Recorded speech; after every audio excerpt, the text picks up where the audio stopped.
Welcome, everybody, to the City Planning Review Session, and I wish everyone a Happy New Year.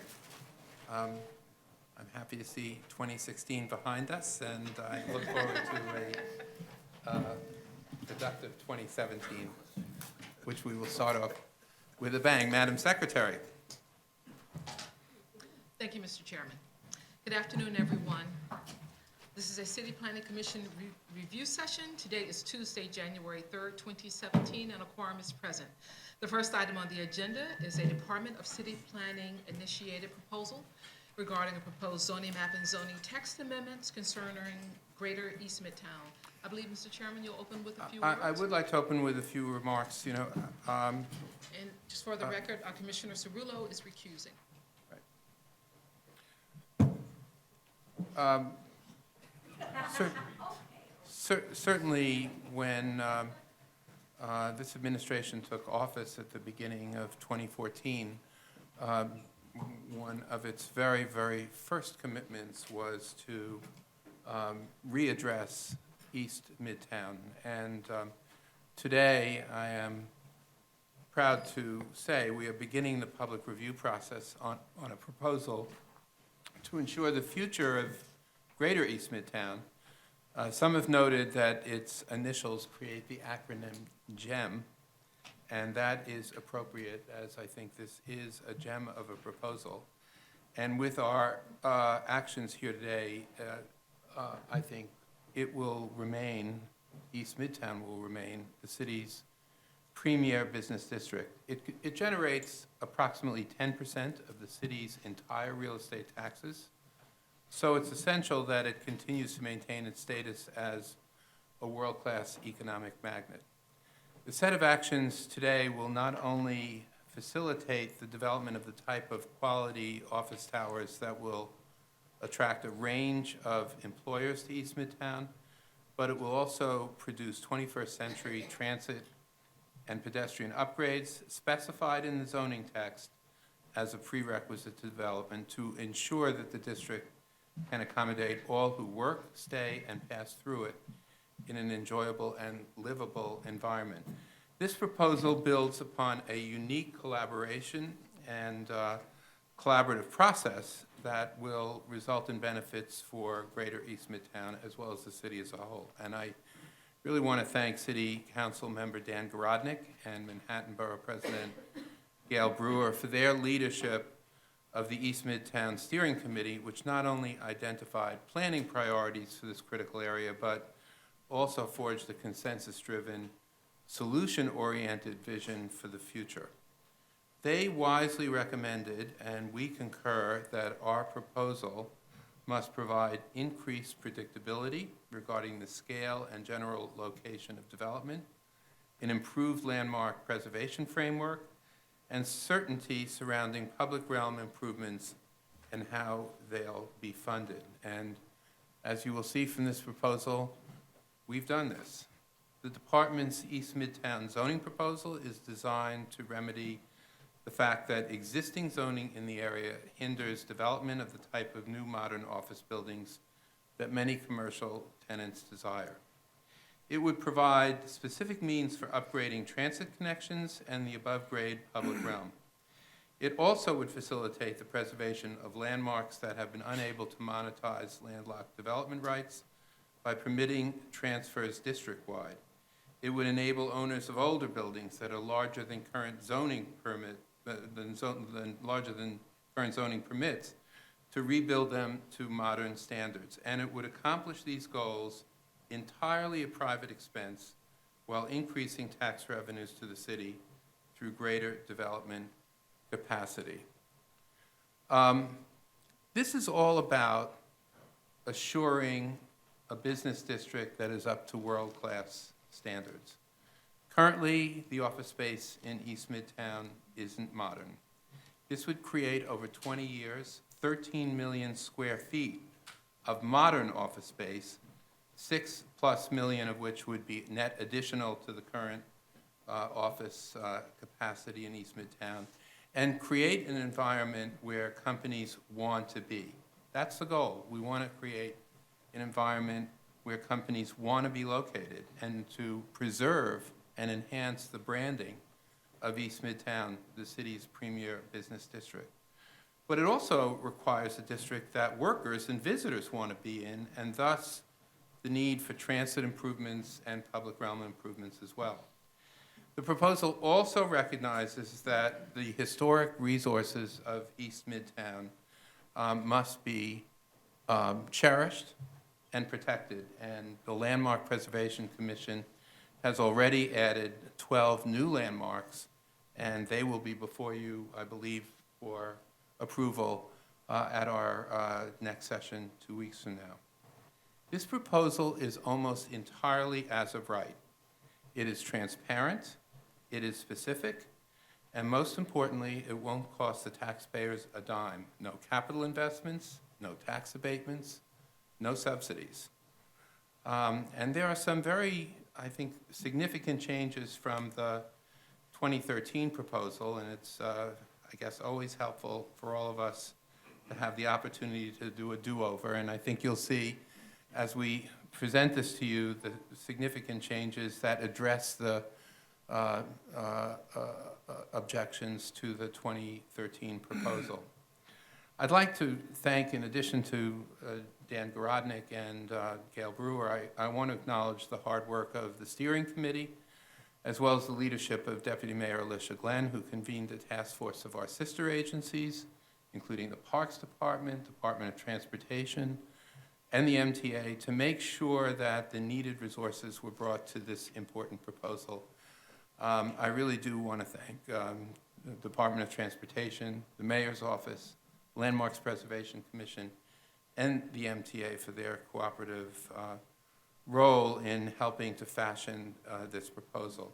And I'll have a lot to say about our own staff at the conclusion of this presentation, and specifically thank the many, many people in the department who have worked on this over the last few years. But for now, I would just particularly like to recognize and thank the director of our Manhattan office, Edith Tu Chen, and Frank Rishala, who was the project manager for a 2013 proposal, who also helped guide this proposal, and without their flexibility, their knowledge, their expertise, and what they've brought to this proposal, I don't think we would be where we are today. And so with that, I will turn it over to the distinguished director of our Manhattan office, Edith Tu Chen.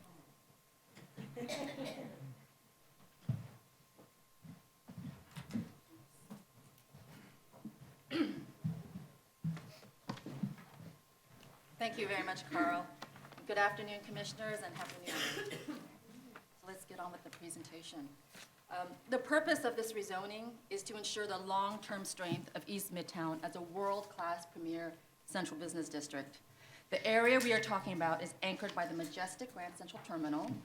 This is the midtown of Madison Avenue, Park Avenue, and Lexington Avenue. It is the midtown of the Chrysler, of the Citigroup building, and of the Sony building, among many other icons. This area has incredible cachet and character, and a mix of old and new. It has long been one of the best business addresses in the world. The area we're talking about is bounded by East 39th Street on the south, 57th Street on the north, a line just east of 5th Avenue on the west, and a line just east of 3rd Avenue on the east. And there's one block that goes over to 2nd Avenue at 42nd Street. The area features over 60 million square feet of office space and over 250,000 jobs. It is a major tax base for the city of New York, and it is, of course, a regional transit hub.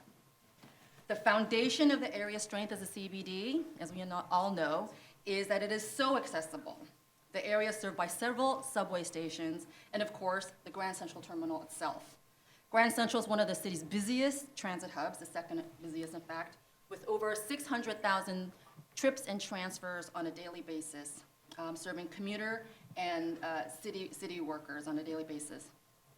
The public sector continues to invest billions in the infrastructure in East Midtown. The East Side Access Project will bring new tunnels and a new concourse below Grand Central Terminal, and will give Long Island Railroad commuters a one-seat ride to East Midtown. The completion is expected in 2022. And just opened, the Second Avenue subway, while not actually coming into the rezoning area, will provide much-needed relief to East Side commuters who are currently now all crushing onto the 4, 5, and 6 Lex lines.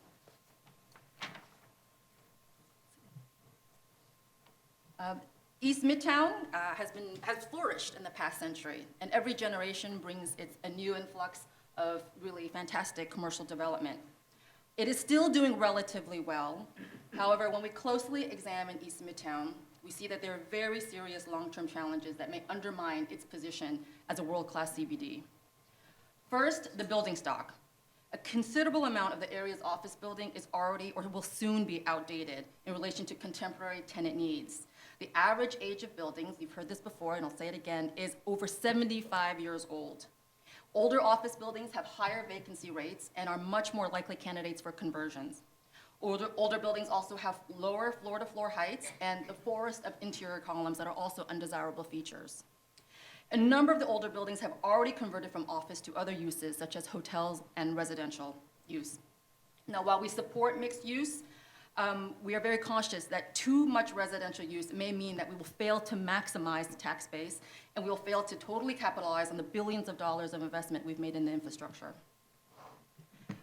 Next, there's been very limited new development in the area. Of the nearly 70 million square feet of office space, less than 3% of that has been constructed within the last 2 decades. And there are only very few available development sites that can accommodate new office construction. As you know, East Midtown is quite an older central business district, and much of it is built out. A major impediment for new construction is the current zoning, as the chair mentioned earlier. The maximum FAR is generally about 15 FAR here, with some mid-block FAR at 12 FAR. Many of the buildings in this area are already at that FAR or built beyond that FAR, meaning there is no incentive for a building owner to replace an overbuilt building if you can only build back less than what you already have. Many of the overbuilt buildings are pre-1961, before the introduction of FAR regulations. The area contains already more than 2 million square feet more than what is allowed by zoning today. Apart from the recently adopted Vanderbilt corridor, existing bonuses and transfer provisions and special permits have seen relatively limited use. There was a major development, 383 Madison, that was in 1998, a 21.6 FAR building, and that was the last truly significant major building aside from the One Vanderbilt project, which is now underway. Also, as we all know, every world-class business district should have a world-class public realm. But in East Midtown, there is congestion in the subway stations and on the sidewalks, and there is not enough public space. Absent targeted improvements, we see that some of these conditions will worsen. So the city believes that if we fail to address these issues, we could result in a decline in the diversity and the dynamic business district of East Midtown. This is not the first time we've sounded the alarms.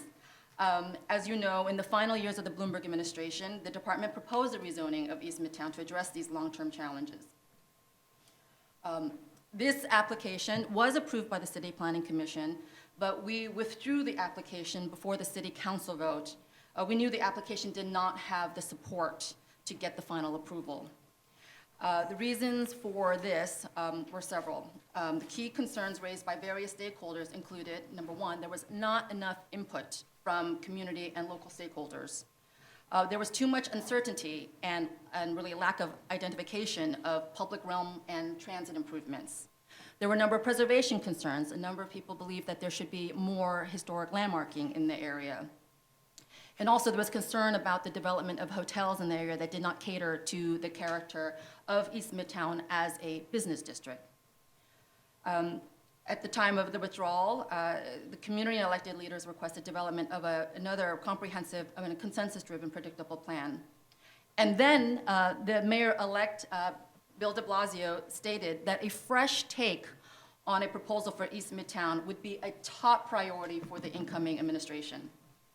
And in 2015, the CPC and the City Council approved phase 1 of this initiative, the Vanderbilt corridor rezoning.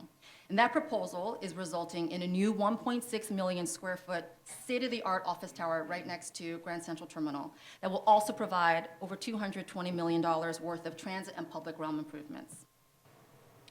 As Vanderbilt proceeded, Mayor de Blasio also requested that a steering committee be formed of key East Midtown stakeholders to develop planning recommendations for the broader East Midtown area. He asked Councilmember Dan Garodnick and Manhattan Borough President Gail Brewer to co-chair the steering committee. The committee included 12 entities that included community boards, civic groups, the local bids, and real estate, landmark, and labor advocates. DCP, we were there too, but we provided technical and advisory counsel, but really left the development of the recommendations to the steering committee. At the end of 2015, the steering committee issued a very impressive and comprehensive report that included these key recommendations. Recognizing that there are impediments to development in East Midtown, it recommended an as-of-right development framework. It recommended higher permitted densities, higher than today, and those densities would be higher depending on proximity to transit and wide streets. The steering committee defined a program of public realm improvements above and below grade. It also requested the transparent administration of public realm improvement funds, that a governing group should include public stakeholders and elected officials. It also required a more prominent role for landmark buildings, and it also requested the ability for those landmark buildings that have unused development rights to transfer to a broader area. And finally, it also requested landmark designation of as many buildings as possible to go in conjunction with the zoning proposal. Upon receiving the recommendation, Deputy Mayor Alicia Glenn convened a working group, and it's been coordinated by City Hall liaison / powerhouse Eleanor Bershetskaya. I don't know if she's here today, but I hope she is. She's hiding in the back. Oh, no, okay. DCP worked very closely with LPC, DOT, MTA, OMB, Parks Department, EDC. On behalf of the department, I want to take this moment to thank all the agencies and the representatives for their extensive contributions to developing what we believe is a very strong plan for East Midtown. You will see the handiwork of DOT and MTA later in this presentation when we hear from Ezra and Bob. And as Carl mentioned earlier, you will see in your briefing packages for the next review session, you will see that LPC has designated 12 landmarks in East Midtown as a companion piece to this rezoning. And they range from a mid-block residential building, relatively small for Midtown, to the Citigroup building, now known as 601 Lexington Avenue, the city's first postmodern designation. In developing our rezoning proposal, we've been faithful to the spirit and in many cases to the letter of the steering committee's recommendations. We, with the steering committee, have the shared goals for a stronger and better future for East Midtown. Now I turn to our two project managers, Ezra Moser and Bob Tuttle, who will describe the proposal in detail. And we are here, of course, for your questions later. Thank you.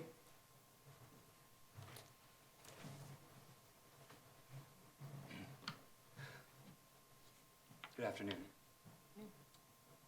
So, to briefly reiterate, the proposal's overwhelming objective is to seed Greater East Midtown with a new generation of modern, sustainable office buildings. In this process, we aim to help preserve East Midtown's landmarks and to provide critical upgrades to the pedestrian realm and transit infrastructure. To achieve these objectives, we're proposing a primarily as-of-right development framework in which density increases are determined by locational criteria. New construction will mainly be driven by the transfer of unused landmark floor area, which allows for a predictable amount of growth. Also, building upon our experience from 2013, the proposal includes a clearly defined program of above and below grade public realm improvements. The primary way we're meeting these objectives is by creating a new East Midtown sub-district within the Special Midtown District. You can see the borders here. And the boundaries are again superimposed in black over a land use map for the wider area. So the boundaries really were determined by existing land use patterns and the built fabric. And this map, as I mentioned, shows the areas, the wider areas land use, which is overwhelmingly commercial, as denoted in red. And it transitions to a more mixed use and residential character towards 2nd Avenue. The Vanderbilt corridor, which was rezoned in 2015 and which you can see here, remains separate. So the only change between the 2013 boundary and the current proposal is the inclusion of the largely commercial east side of 3rd Avenue, and no residential districts are being included or modified in the proposal. So this map shows the wider area's current or existing zoning districts. The gray shaded portion represents the special Midtown district. And within the Midtown district, the avenues are primarily zoned C53 and C66, both of which permit a maximum FAR of 15 for commercial uses. The mid-blocks are zoned primarily C5 2.5 as well as C6 4.5, both of which permit a maximum FAR of 12. Under the proposal, these underlying zoning districts will not change. So we're actually requesting 2 actions. First, as indicated, is a text amendment to create a new East Midtown sub-district within the special Midtown district. This can be seen here on this map, now highlighted in purple. The second component is the rezoning of a single block on 42nd Street between 2nd and 3rd Avenues, which is circled in blue on this map. I'm going to cover the rezoning up front so that we can focus on the details of the proposed sub-district. These photos show block 1316, the subject block, and as you can see, its built fabric is high density and commercial in character. The majority of the block is occupied by the corporate headquarters of Pfizer, a multinational pharmaceutical company, and their headquarters include this black tower building here, as well as this green and black one as well, which extend from 2nd Avenue west along 42nd Street. So in the proposal, the block will be rezoned from C52 to C53 and will be included in the special Midtown district, which will then allow to be included in our proposed East Midtown sub-district. I should note that there are no C52 districts within the special Midtown district. This block very much reflects the character, the use, and the bulk of other buildings in the special Midtown district, and it should have been included when the special district was established in 1982. In light of this, DCP planned to rezone the block in 2013. With this rezoning action, the current rezoning action, the base maximum FAR will be increased from 10 to 15. To give some context, 3 of the 4 buildings within the rezoning area are built to about 15 or higher, and the average build year is 1932. Due in part to the age and obsolescence of these buildings, it's considered a projected development site in our environmental impact statement.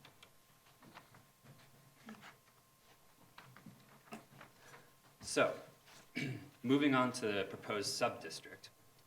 Again, to reiterate, except for the Pfizer block that we just discussed, the underlying zoning will not change. They also will set the base maximum FARs. Again, that's 15 on the avenues and wide streets and 12 on mid-blocks. In our proposed framework, developments can earn higher as-of-right densities, which are determined by locational characteristics. Looking at the density map here, you can see that higher FARs will be concentrated around Grand Central Terminal, 51st, 53rd Street, and 53rd Street, 5th Avenue stations, mainly because of their access to transit. That makes it a natural place to allocate density.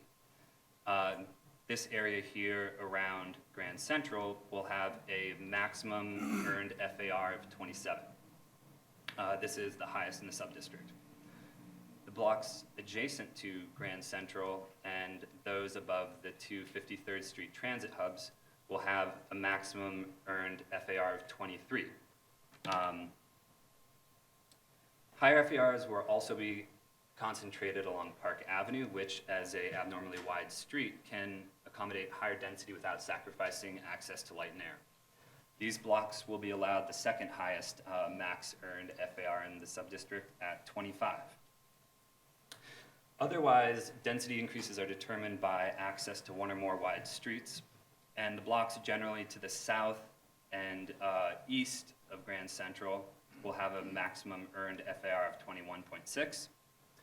and the blocks lining Madison Avenue and 3rd Avenues north of 47th Street generally will be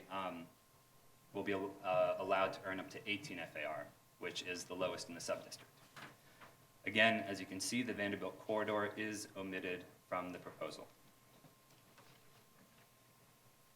So, in order to achieve or earn these higher densities, sites must meet the following eligibility requirements. First, they require at least partial frontage on a wide street, and that frontage must be cleared at the time of redevelopment. This ensures that new developments will activate the avenues.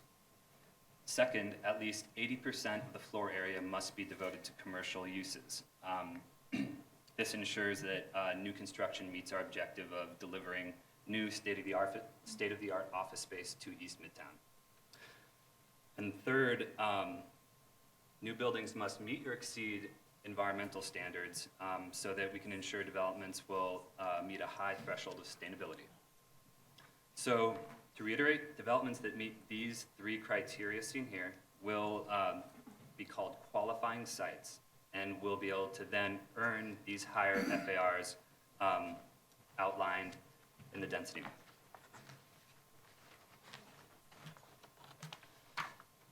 So using the steering committee's recommendations as a foundation for our as-of-right development framework, qualifying sites may use the following 3 mechanisms to earn higher FARs. 1, through the completion of pre-identified transit improvements in exchange for floor area. 2, through the purchase and transfer of unused landmark development rights. And 3, by rebuilding non-complying floor area in a new development on site. We'll begin with the first option, which is pre-identified transit improvements. So DCP and MTA collaborated to identify 24 improvements at 6 stations that have significant commuter ridership into and out of East Midtown. The improvements range in scale and include such things as such upgrades as stair widenings, ADA access, new escalators, extended mezzanines, and station overhauls. These improvements would facilitate increased passenger flow in and out of stations, improve connections between stations, and reduce rush hour congestion. So blocks or portions of blocks that are directly adjacent to below-grade transit infrastructure are called Transit Improvement Zones, or TIZs for short.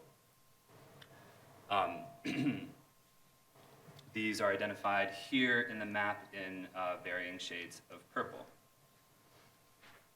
Qualifying sites within transit improvement zones will need to earn between 10 and 20% of their maximum 10 and 20% of their floor area by completing 1 or more pre-identified transit improvements that we just discussed. Each improvement is assigned a set amount of floor area, and Bob will cover this in greater detail several slides from now. So, in the example seen here, the site has a maximum FAR, or maximum earned FAR of 23, and it would have to earn between 2.3 FAR and 4.6 FAR through transit improvements. Again, this is 10% and 20% of its earned floor area. The development can then earn the rest of its allowed floor area through the purchase and transfer of landmark development rights, which I'll cover shortly.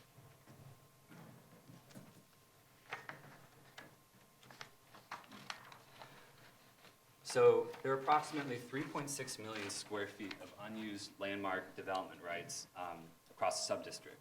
The proposed action will unlock these development rights by allowing them to be transferred to qualifying sites district-wide. The proposed action, in order to effectuate these purchases and transfers, a continuing maintenance plan will have to be in place, and all transfers will require a contribution into a public realm improvement fund. The contribution rate will either be 20% of the TDR's sale value or a minimum contribution of $78.60 per square foot, whichever is greater. The example to the right is in a 21.6 FAR district and is not in a transit improvement zone. Therefore, this qualifying site must reach its maximum earned FAR solely through landmark development rights. third mechanism is the rebuilding of overbuilt floor area in a new development on site. There are a number of buildings in East Midtown that were built before FAR regulations were introduced in the 1961 text and contain more FAR than they're permitted today. This creates a disincentive to redevelop. Many of these buildings also contain low floor-to-floor heights and forests of columns, which make them increasingly less ideal for today's tenants. In order to address these specific existing conditions, we're providing a mechanism to allow these buildings to redevelop with newly constructed floor area and retain the amount of floor area that's non-compliant. Each square foot of non-compliant floor area that gets rebuilt will require a contribution into the Public Realm Improvement Fund of $78.60, the same minimum that's required for landmark TDRs. As illustrated in the chart to the right, qualifying sites that use these provisions may also use landmark TDRs and, as applicable, pre-identified transit improvements to reach their maximum permitted FAR.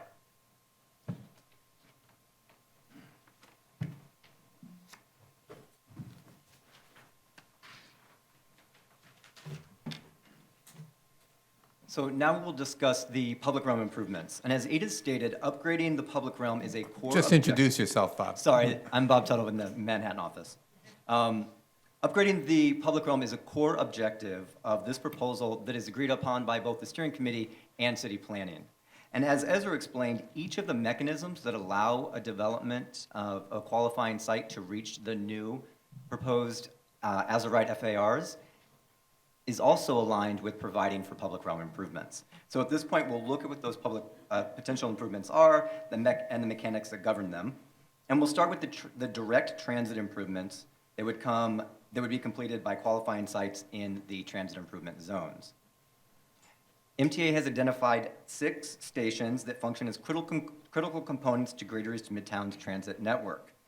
This is based on an origin and destination survey that captured not only riders entering and exiting Greater East Midtown via the 3 transit hubs in the heart of the district, but also riders entering and exiting Greater East Midtown via adjacent stations.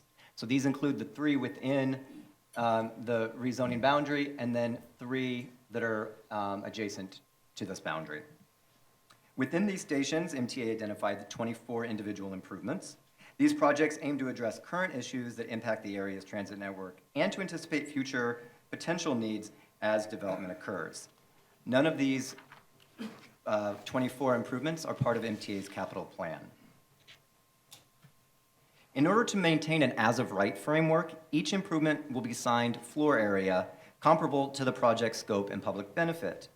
To determine the floor area assignments, 3 decades of subway station improvements approved through the special permit process were analyzed. And using this information and then the current list of proposed improvements, city planning worked with MTA to categorize projects based on their scope and public benefit. And this resulted in 3 project types that are each assigned a set amount of floor area. Type 1 improvements are assigned 40,000 square feet of floor area and include projects such as new station entrances, ADA access to 1 level, and small-scale widening of stairs. Type 2 improvements are assigned 80,000 square feet of floor area and include projects such as new escalators, ADA access to multiple levels, and numerous widened stairways. And Type 3 improvements are assigned 120,000 square feet of floor area and include major projects such as significant station overhauls. The currently identified transit improvements include 4 new entrances that would allow riders to exit stations more quickly and closer to their destination, 6 new stairs and 12 wider platform stairs to provide additional capacity and new paths of travel at these stations, 2 new and 1 wider escalator, 9 new ADA elevators, which would complete ADA accessibility at 3 stations, and a completed renovation of the Lexington mezzanine at Grand Central Terminal. A selection hierarchy would prioritize these improvements so that they are near new development, but it ultimately treats this as one district with all 6 stations contributing to the functionality of the transit network. When a development site is identified, they will choose first a priority improvement project in their local district, in their local transit improvement zone. If there are no projects remaining in that zone, they will then look to projects that are along a line that runs through their TIZ. Assuming there are no further projects there, they will look district-wide at any station, really bringing this as one network with 6 interconnected stations of transit. In addition to transit improvements, a suite of public realm improvements at street level is also being contemplated. And the types of pedestrian improvements include plazas and median widenings, shared streets, and thoroughfare improvements. A public realm improvement concept plan has been developed with these various types of improvements located throughout the subdistrict. The concept plan is designed to evolve over time in order to address needs as projected development occurs over the coming decades, and also in order to incorporate new ideas and opportunities as they arise. The proposed zoning text provides parameters for those improvements to ensure that they attain goals, such as providing additional open space to the public and improving the area's circulation. And here you can see a general concept plan that we're moving forward as part of, that is included in the EIS for evaluation.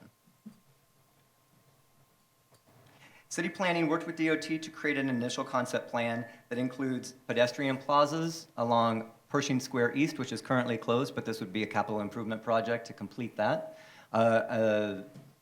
Widening of Park Avenue Mall, which would make that space both beautiful and functional for pedestrians. A pedestrian plaza along East 43rd Street.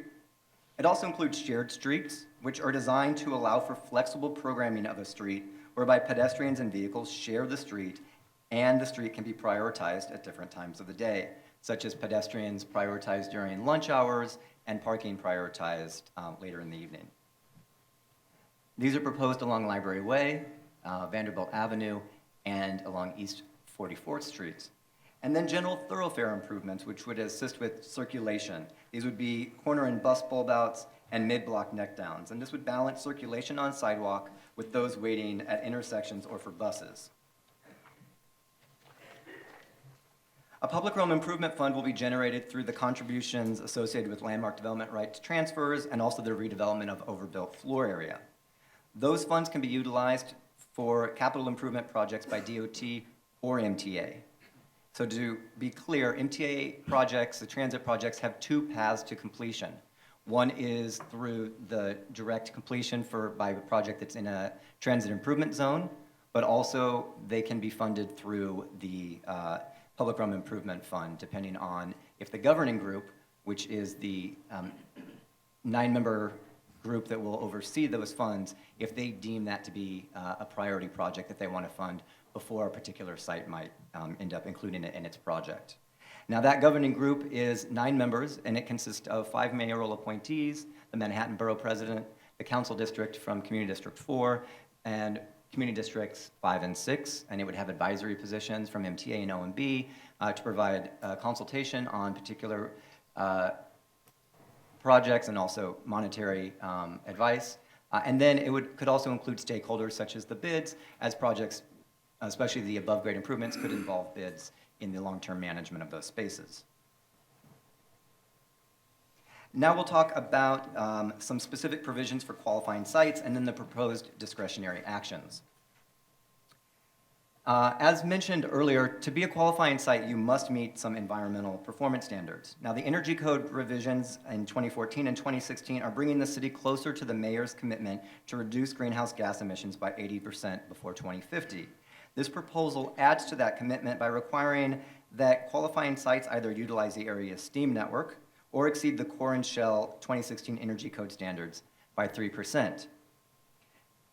This proposal also allows qualifying sites slightly modified height and setback regulations.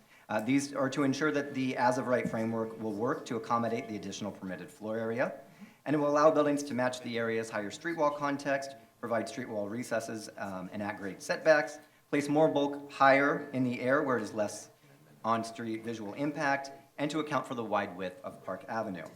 We'll also include sidewalk widenings for qualifying sites with full block frontage, so that the sidewalk in front of that new development is at least 20 feet. Retail continuity on some side streets around Grand Central, which will further current retail continuity requirements. Stacking rules for qualifying sites if they choose to put non-residential uses above residential uses, such as a restaurant or an observation deck. Yes. Also aligned with the steering committee's recommendations, we're proposing 2 special permits that would allow qualifying sites to exceed their as-of-right FAR. These are a transit special permit and a public concourse. Now, the transit special permit would be permitted for developments within a transit improvement zone. They would allow an expansion of the scope for a pre-identified transit improvement or a completely new improvement identified by that development. This would be for a maximum 3 FAR. Also, the public concourse would allow us to expand the amount of public space on private property. This would be built off of our current covered pedestrian space special permit, and it could be a combination of indoor-outdoor space or just one or the other.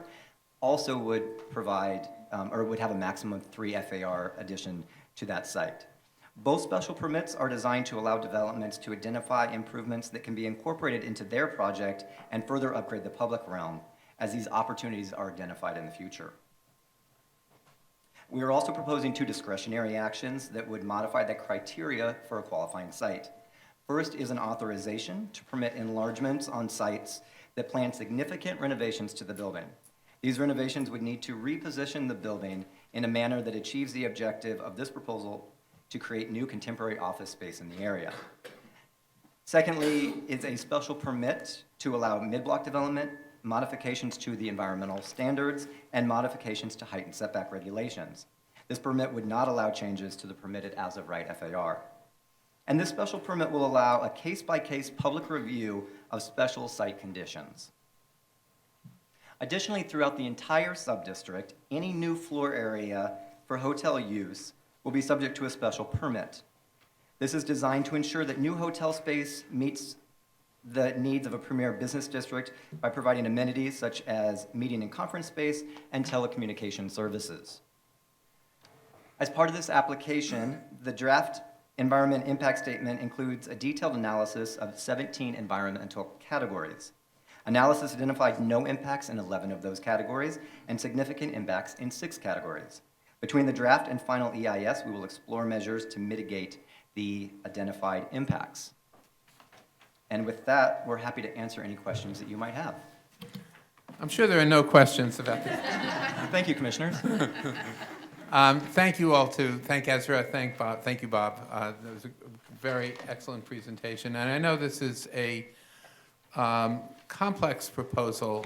The goal, again, was to create an as-of-right framework that allowed development to go forward with a minimum of public review, but at the same time assure that the public was getting the benefit of its bargain. And I think that's the theory behind it. So we will start with Commissioner Deluz. First off, congratulations getting to this point. I know it's been a while. So a couple questions. Just going to the qualifying site criteria that was highlighted. On the commercial floor area minimum of 80%, what are the proposed rules about maintaining that percentage over time? And then I'm just wondering on the other criteria about meeting or exceeding the environmental standards.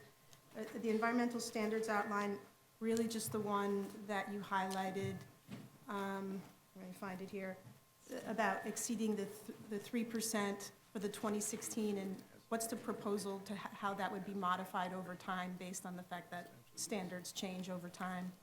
And similarly, what would the proposal be to adjust the per square foot that was laid out for the $78 and I think 26 cents? Thank you. Let me start in the reverse order. Sure. So for the market, we conducted a market study that informed the figure for the 7860, the minimum contribution rate. And the text has in it that every 3 to 5 years, we will perform another market study, and that number will be modified accordingly. Also, if private applicants choose to request a study, they can do that as well in between the 3 to 5 year period. That would be at a cost to the applicant, and we would choose the firm that did the market study. For the environmental standards, I would just add that this is really the same approach that we took in the theater sub-district. Given the market study we undertook, the vast majority of sales, we think, will yield a 20% far in excess of 7860. Not all sales will yield significantly more. What was the first question? About the 80% commercial and how that would be monitored over time so that it's maintained, through any applications for modifications. Over time, as development proceeded, we would revisit that if we felt like the 80% requirement was not appropriate.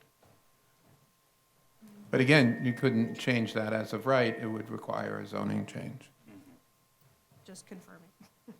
And then for the environmental standards, at this point, there are two different components of the environmental standards. One is the 3% that you mentioned. The other is that they could connect to the steam system that Con Edison provides in that area. Right.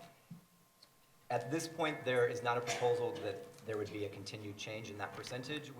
Having talked to the Mayor's Office of Sustainability, the Energy Code is actually moving at a pretty quick clip to make improvements. So since 2011, we've seen improvements to the code in 2014 and in 2016. We expect that to continue, but in the interim, we want to place additional regulations on new development.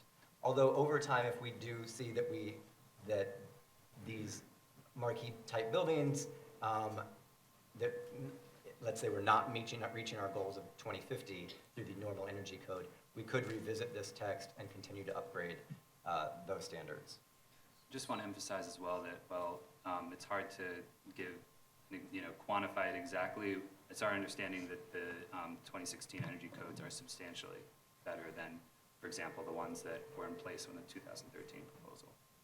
Right now, the text doesn't contemplate revisiting that on a specific timetable. It doesn't. Part of the going 3% more is at a certain point we can't continue to add percentages onto the energy code. And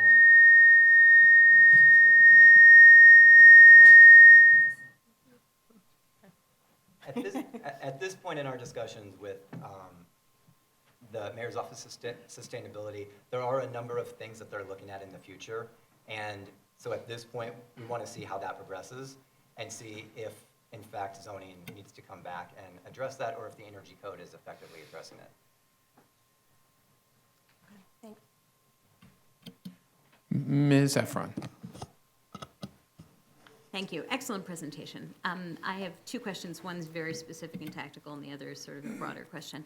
The specific one is that the menu of transit improvements particularly, I assume will be chosen not on proximity to the project, but rather on first come, first chosen. Is that right? This is for the above grade improvements? No, for the below ground. Below grade. Below grade.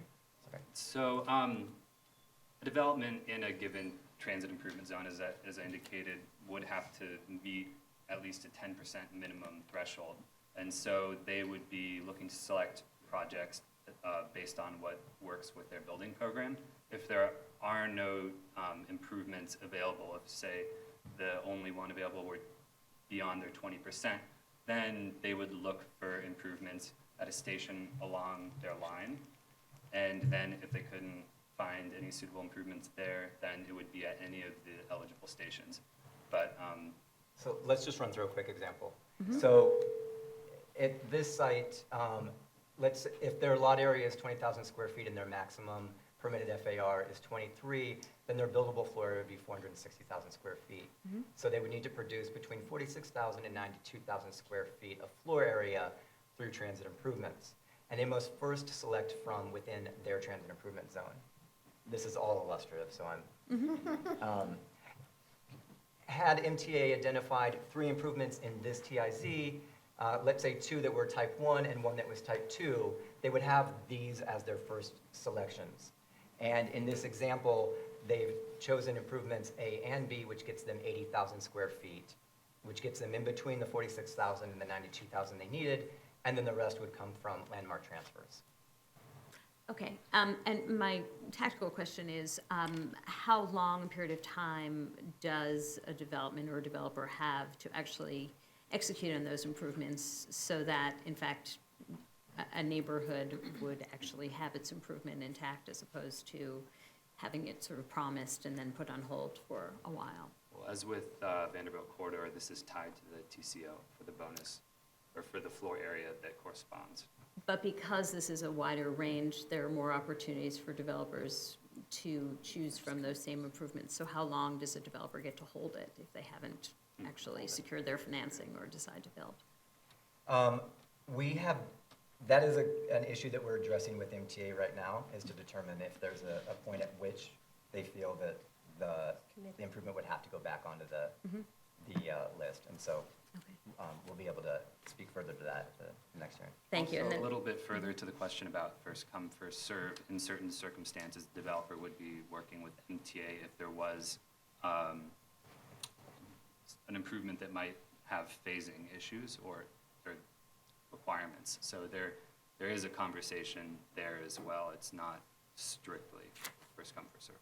okay, great. And my other broader question is about the public concourse special permit, Yeah. just because it was on the same page or right after the stacking rules. Will upper space restaurants or other non-ground floor improvements be included or encouraged through the public concourse special permit? We've envisioned the public concourse special permit at ground level, but there's nothing in the text that I can think of at this moment that would preclude that. But generally, the idea has been to try to create a space that's very easy for the public to utilize, that wouldn't require them to have to know that it was there. So I think that's something that we could look at. In most of our discussions with the steering committee, they're very focused on at-grade improvements, and so we've tried to stay consistent with that. But it's certainly something that we could think about how this would be appropriate, could be appropriately used for that, and how people would know that it was accessible. Right, it seems like it could be a distinguishing feature if that was so desired of this particular neighborhood. I think one significant distinction is that the transit improvements are all going to be specifically embedded in the zoning resolution as very specific improvements, whereas the public realm improvements will be, each one of them will be subject to review and massaging really by the committee, so that they'll be able to make a informed decision about how much they contribute to East Midtown's open space and public realm. We did also incorporate some language regarding the ground floor uses and frontage with these public concourses. That's at least aspires to be similar to with the Vanderbilt Corridor Grand Central Public Realm improvement bonus. So we do want to shape this with a very keen eye to exemplary urban design at grade. Ms. Levin? Well, now I know what you've been doing for 2 years. And it's all to the good. I pulled out my East Midtown folder, and the first thing on the top of it was where I closed the folder, which was the remarks I had to make when, the things I had to say about the zoning when I voted in favor of it reluctantly, because so many of the things that you've now identified here were simply not addressed. So it's great to see such progress made in identifying the real public improvements that would have to be achieved, and addressing so many of the issues that were problematic before. But so I just have, at this point, we're going to send it out for public review. I'm sure there will be a robust public conversation about it, and so I will withhold any sort of smaller questions. But a big picture question is, how much incremental new development do we expect this could generate? To what extent is this about modernizing existing, allowing rebuilding of existing floor area and how much of this is adding new. And if you could, I know that we're carving out the Vanderbilt corridor, that's not part here, but overall, if we add in how much new development we expect in Vanderbilt corridor and how much new development could be expected here, how many million square feet are we adding to the city's, would we be adding to the city's commercial capacity? In terms of gross square feet, it would be about 6.5 million new office square footage generated by the action. Incremental, Yes, Incremental. incremental. not counting the rebuild. Vanderbilt corridor. Yes, that's new. So taken as that's the net, but that would be 13.3 million total. Well, just to be Wait, clear, wait, hold- 13 million Gross. modern office space, but a net of 6.5 6 million. additional, not counting the Vanderbilt corridor. Okay, and if you add in Vanderbilt corridor, what do you get? Well, Vanderbilt corridor is a discretionary action, so I'm not aware that, what that number would be. We have someone who knows.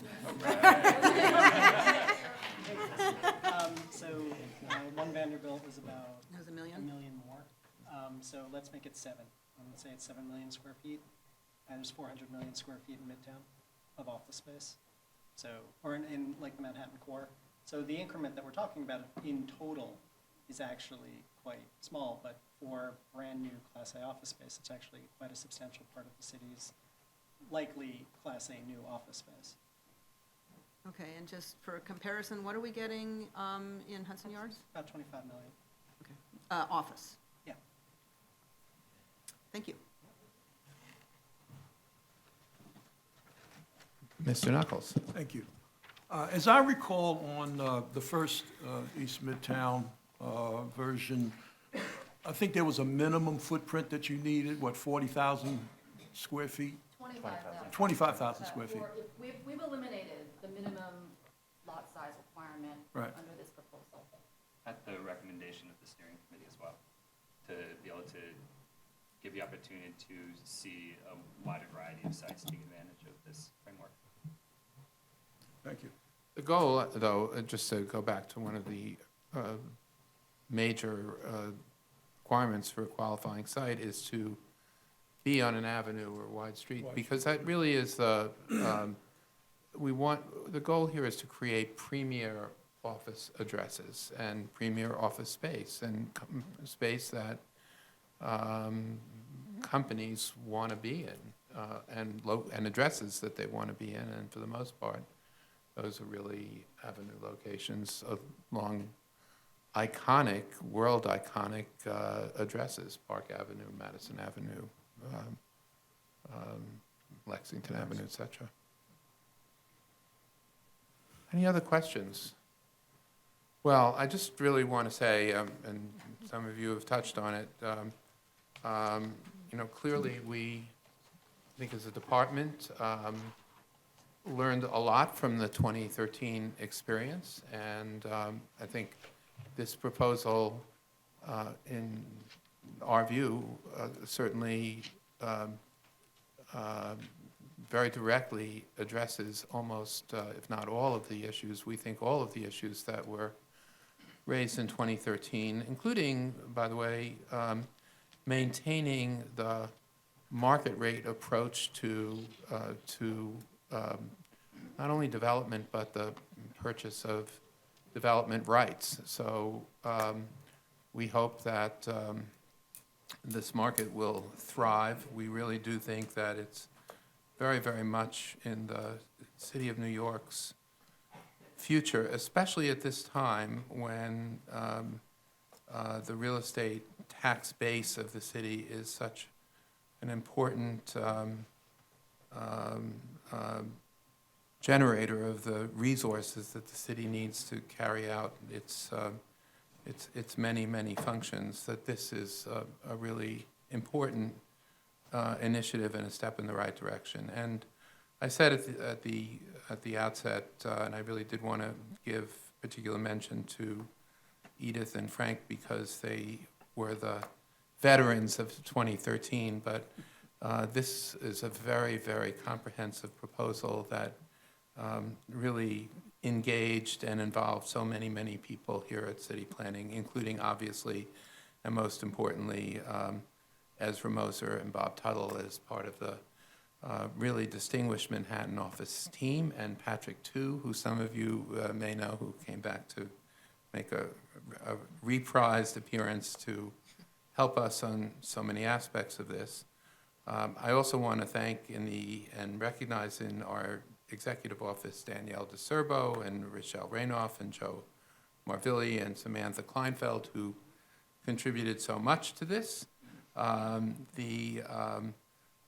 Always distinguished Eric Kober, Howard Slatkin, and Barry Dinerstein in our HEIP division and strategic planning. Anita Lermont, of course, and John Mangin, and particularly in our environmental review division, which this is a very complex proposal, and our environmental review division headed by Bob Debruskin, Diane McCarthy, Chris Lee, Lisa Blake, Ronald Ying, Mehdi Amjadi, Maurizio Garcia, Evan Lamanides, and TRD, Stephen Leonard, Kenny Ranmarine, Renee Ferguson, and in our zoning division, Frank, who wears two hats here, Chris Hayner, and Thad Pulowski. And I really have to say that this was an effort that, as with all our efforts, could not have been possible without the leadership of the distinguished and amazing Winnemucca Board. So I thank you all, and this is certified. Congratulations. So we'll ask Commissioner Cirillo to come back into Spector Hall. And,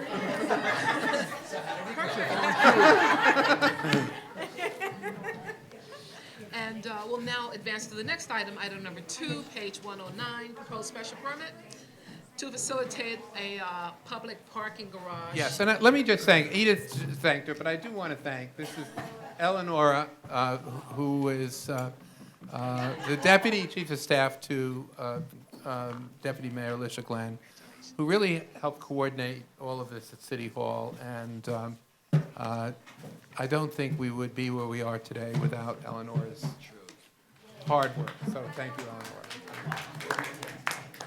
All right, number 2, item number 2, 242 West 53rd Street, proposed special permit to facilitate a public parking garage.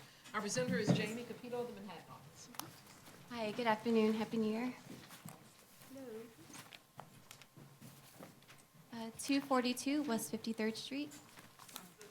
This project, the applicant is Roseland Development Associates, LLC, and it's for a special permit pursuant to zoning resolution section 1345, special permits for additional parking spaces, and section 13451, additional parking spaces for residential growth. Sorry, I lost my laser pointer. It's okay. So the proposed project is for development of a 184-space public parking garage on a portion of the ground floor of this ground floor, cellar, and subcellar levels of an as-of-right mixed-use building that contains 426 dwelling units. The development would permit 85 as-of-right residential spaces and 4 commercial spaces. The applicant is now requesting a special permit to allow for an additional 95 spaces for a total of 184 spaces. This project is located within 2 lots, Lot 52 and Lot 7, within Community District 5. It's also within the theater sub-district within the special Midtown District.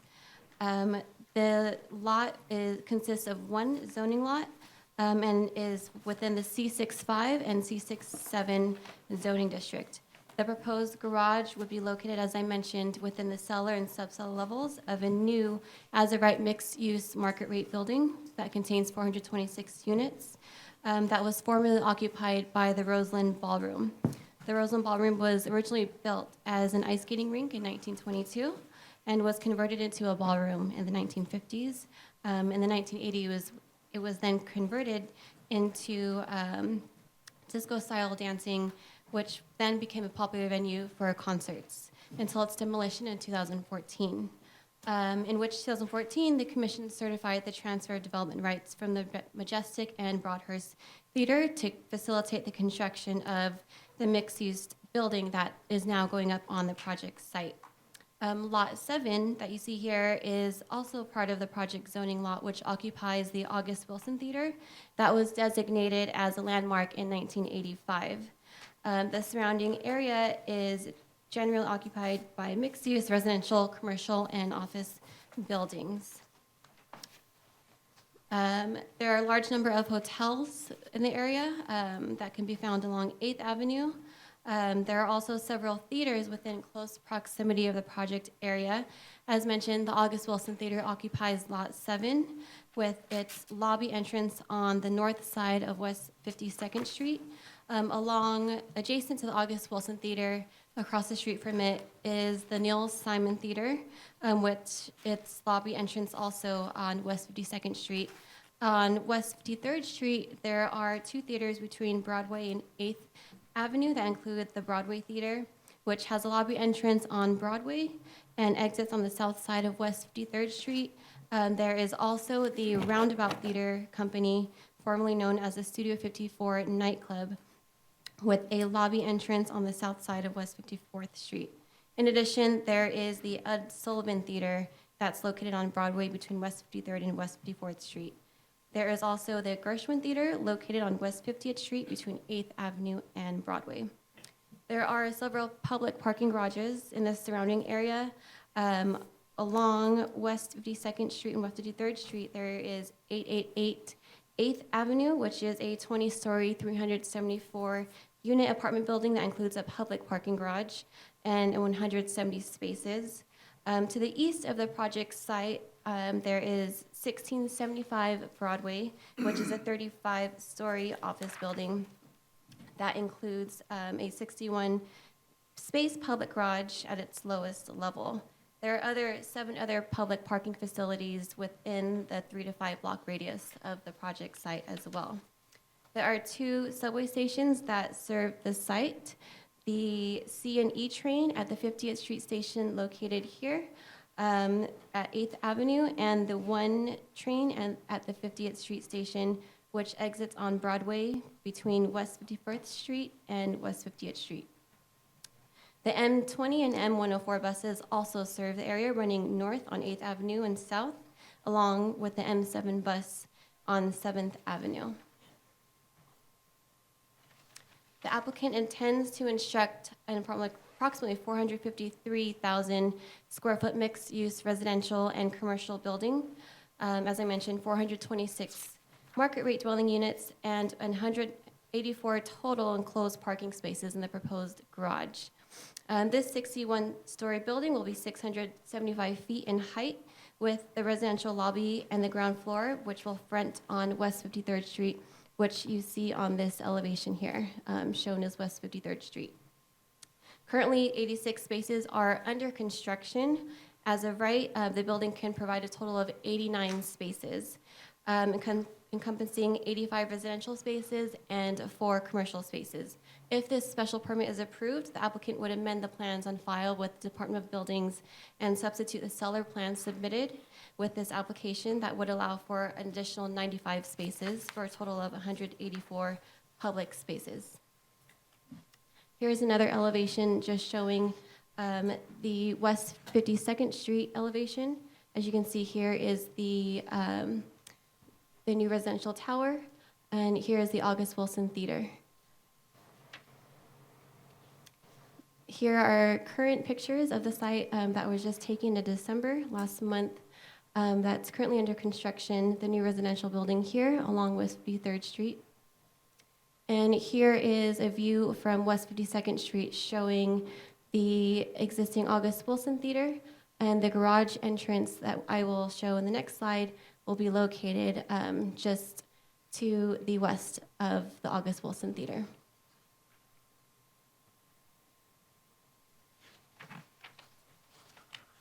Here is the ground level parking plan. The site is a through block, U-shaped lot that totals 29,196 square feet in area and has 225 feet of frontage on West 53rd Street and 65.75 feet of frontage on West 52nd Street. As shown here, here's West 52nd and West 53rd on top here. The West 52nd Street frontages are located on either side of Lot 7. Lot 7, which is also part of the zoning lot, totals 13,129 square feet. The project area lot of both Lot 52 and 7 totals 42,325 square feet in area. The proposed garage would be continuously in operation 24 hours a day, every day of the year, where everybody would have an ability to park and retrieve their vehicle. The proposed garage would operate with attended parking in a mix of conventional and double height stacker spaces. 23 stacker spaces would be located on the cellar level and 23 on the sub-cellar level, each capable of fitting one vehicle on the stacker platform and one vehicle at the floor level beneath the raised platform. The proposed garage would include approximately 10,225 square feet of parking surface on the cellar level and 14,650 square feet of parking on the sub-cellar level, with access zones of 2,100 square feet and 2,975 square feet on the ground floor and cellar levels. So in summary, there would be 138 spaces at the grade and 46 spaces on the lifts for a total of 184 spaces.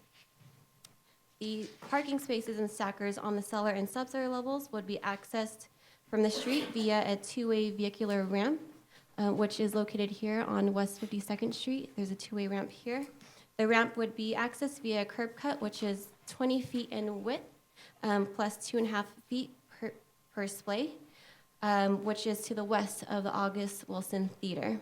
The inbound lane would provide the required 10 reservoir spaces. Clearly posted pedestrian routes to and from the garage access points would be marked, and these routes would have warning devices placed at all potential pedestrian vehicular conflict points.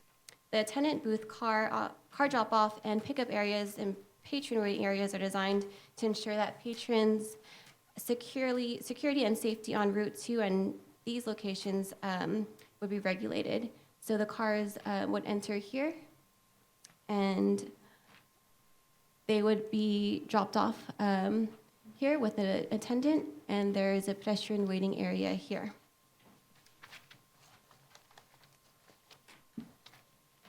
Upon entering, as I mentioned, the vehicle would stop with a parking attendant, exit on foot to the pedestrian waiting area, and then they would travel between the cellar and ground floor via an elevator. So once exiting by foot, there are elevators that will be accessed. There will be a separate access for elevators for the residents, which they'll have a separate key card access. That won't be accessed for the public. Once you travel to the ground floor, there will be a corridor that will lead out to West 53rd Street. So there will be foot access. Let me just go back to.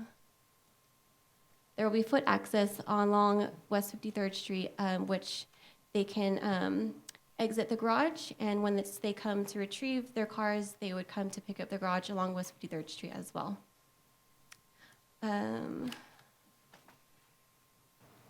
This application, as mentioned before, it's pursuant to Section 1345 and 1345-1. The application undertook a residential growth parking study analysis as required by the zoning regulations, and it showed in recent trends in parking and residential development that there has been an increase in 1,966 dwelling units and a decrease to negative 68 parking spaces in the study for a parking ratio of negative 3%. With the addition of the proposed 184 spaces and 426 dwelling units for the project, the parking ratio is just 5%. The analysis also showed that within the area of 1/3 mile radius of the development site, it is underserved. As measured by city planning standards, by the existing parking facilities, the proposed garage would serve the unmet parking needs of the building's residents and those in the surrounding area. That concludes the presentation, and I am here for any questions. Thank you, Jamie. Questions for Jamie?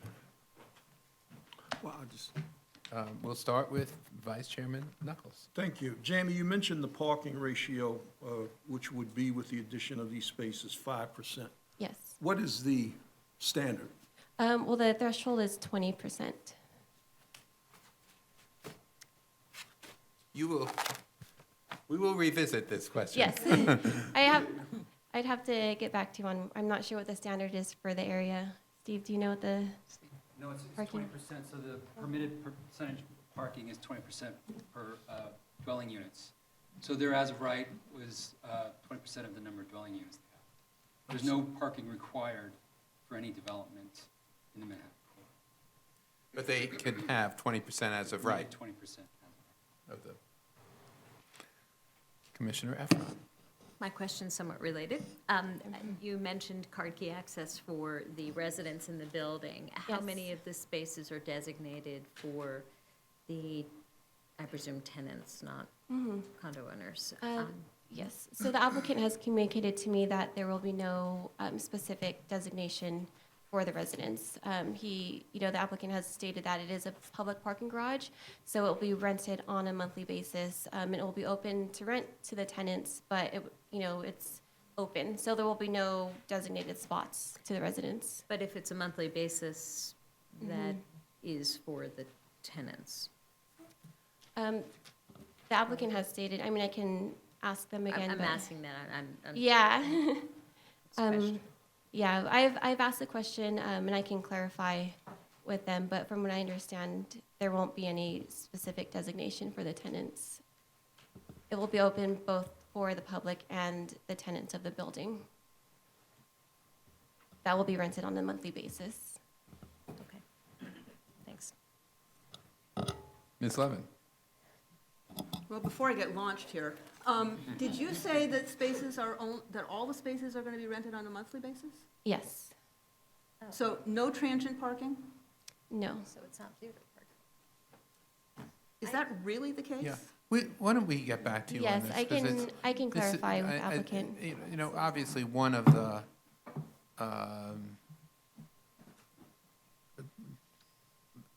one of the thrusts, one would think, for this proposal would be to accommodate theater parking for people for out of town. So we will get back to you on. Okay, on- that's a critical point. Yes, And whether it is a that's something critical that we can enforce for many years to come is another. Because to me, I hadn't seized on that limitation, but this application really puts additional strain on the process that we created for this residential growth analysis. This is in the heart of the theater district, and you mentioned the large number of hotels nearby. This area is choked with transient traffic. I'm very skeptical that car ownership in the immediate vicinity, that residents who live in this area keep cars at a rate of 20%. If you look at the 1/3 mile study area radius, it sends you all the way over to 10th Avenue. Well, no way in the world you can argue that a space at this location is needed for somebody who lives on 10th Avenue. If I lived on 10th Avenue, this is the last place I'd look to park my car. So, I know we created something that looks like it should make sense. It just defies logic at this location. It gets a lot better if it's limited to monthly parking and really limited to monthly parking. Well, I think that there is an issue in terms of theater parking, so. Yeah. And there is a need for theater parking. So we will get back to you and clarify that. Okay, well, we can debate whether there is a need for theater parking. Yes, we need to get people to theater, but do we need to get them to theater in their own cars? Well, I think, this is a significant percentage of the theater audience is a suburban audience, and those people do come by car, and, one only has to Right, go to the theater and see how many people do arrive there by car. Obviously, if one is a visitor to the city or a tourist, one is walking to the theater or taking a subway or a taxi, or if. Or a new Port Authority bus terminal. Or a new Penn Station. But, a suburban theater audience, which tends to be an older audience as well, tends to come by car. I know So, them there often. Anyway, but Anyway, this, broader policy discussions. any other questions for Jamie? Okay, this is certified, but we will get back to you on, Commissioners, we're now going to item number 5, as item numbers 3 and 4 have been laid over. yeah, let me just say that item number 4 is being laid over at the applicant's request. So, item number 5 is a proposed zoning map and zoning text amendments to facilitate a predominantly. Well, actually, let me just say that both of them are being laid over at the applicant's request. Pardon me. Thank you. So Fred Lee from the Queen Office is our project manager. He'll be presenting a proposed zoning map and zoning text amendment to facilitate a predominantly commercial building along Northern Boulevard in Queens. Item number 5, page 217. Good afternoon, Commissioners and Chairman Weisbrod. The applicant, H&M LLC, owner of the rezoning area, seeks a zoning map amendment to change from C81 to C43, a block front lot on Northern Boulevard located in Jackson Heights, Queens. The proposed zoning map and text amendment would allow development of a 8-story mixed-use retail community facility and office building having approximately 90,000 square feet of floor area with 219 required and accessory parking spaces.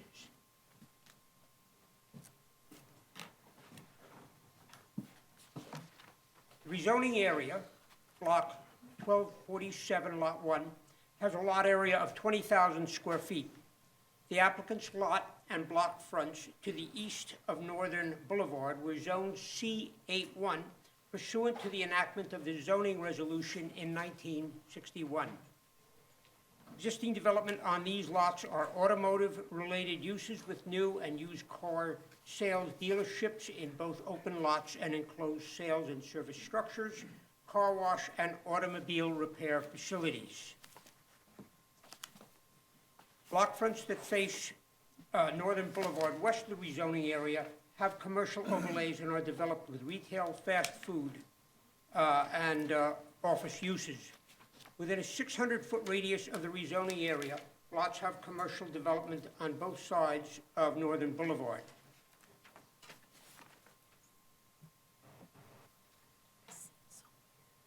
Attached 1 and 2 family residential development is behind them.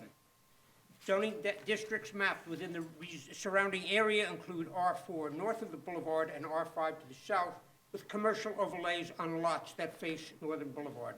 Multifamily apartment buildings developed south and east of the boulevard have R7 zoning. The rezoning area is located between 74th and 75th Streets and is comprised of a single tax lot. Northern Boulevard, a wide street, is an east-west arterial thoroughfare that links downtown Flushing with Manhattan via the 59th Street Bridge. Development of lots behind the commercial development on Northern Boulevard are predominantly attached 2- and 3-story row houses. Residential development further south and east of the rezoning area is comprised of 6-story elevator apartment buildings. Subway service is provided by the R train with a stop at Broadway and 65th Street, and the 7 train has a station at 74th Street and Broadway. Bus service includes the Q66, which runs along Northern Boulevard, and the QM3 Express bus, which provides a direct connection to Manhattan. The lot is developed with an enclosed car wash, approximately 10,000 square feet in floor area, with an open parking lot. Facility has continuous curb cuts on 74th, 75th Streets, and Northern Boulevard. Under the current zoning, community facility uses are allowed in addition to commercial uses, which include recreational and warehouse uses. C81 zoning allows a maximum for community facilities of 2.4 FAR and 1.0 FAR for commercial. The proposed C43 district allows community facility use, and commercial uses range from local retail and service establishments to larger area commercial facilities, including large entertainment complexes. The proposed zoning has a residential R6 equivalent. C43 zoning has a maximum of 4.8 FAR for community facility and 3.40 for commercial uses. The proposed building will have a 4.52 FAR with 90,000 square feet of floor area. The ground floor and cellar will be used as retail space. Above this, the structure will have 2 levels of required and accessory attended parking with 219 spaces. Access to the parking levels will be from a 2-way ramp on 74th Street. A curb cut for a 3-bay loading area will be provided on 76th Street. The 4th floor will have a community facility.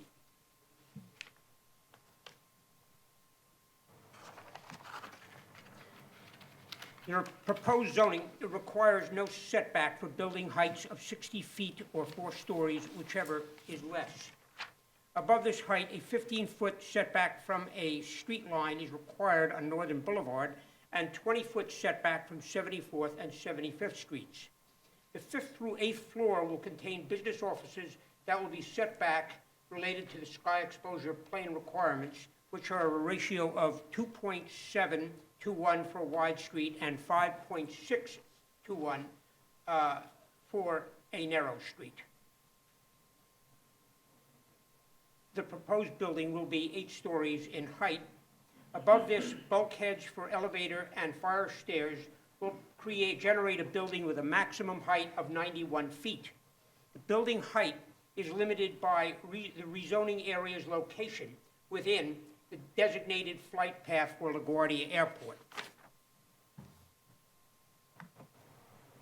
Approximately 64,365 square feet of floor area will be used for commercial uses that include street-level retail and office uses. The 4th floor will be occupied by 18,400 square foot for a community facility. Most of the parking facilities on the 2nd and 3rd level do not contribute to the floor area.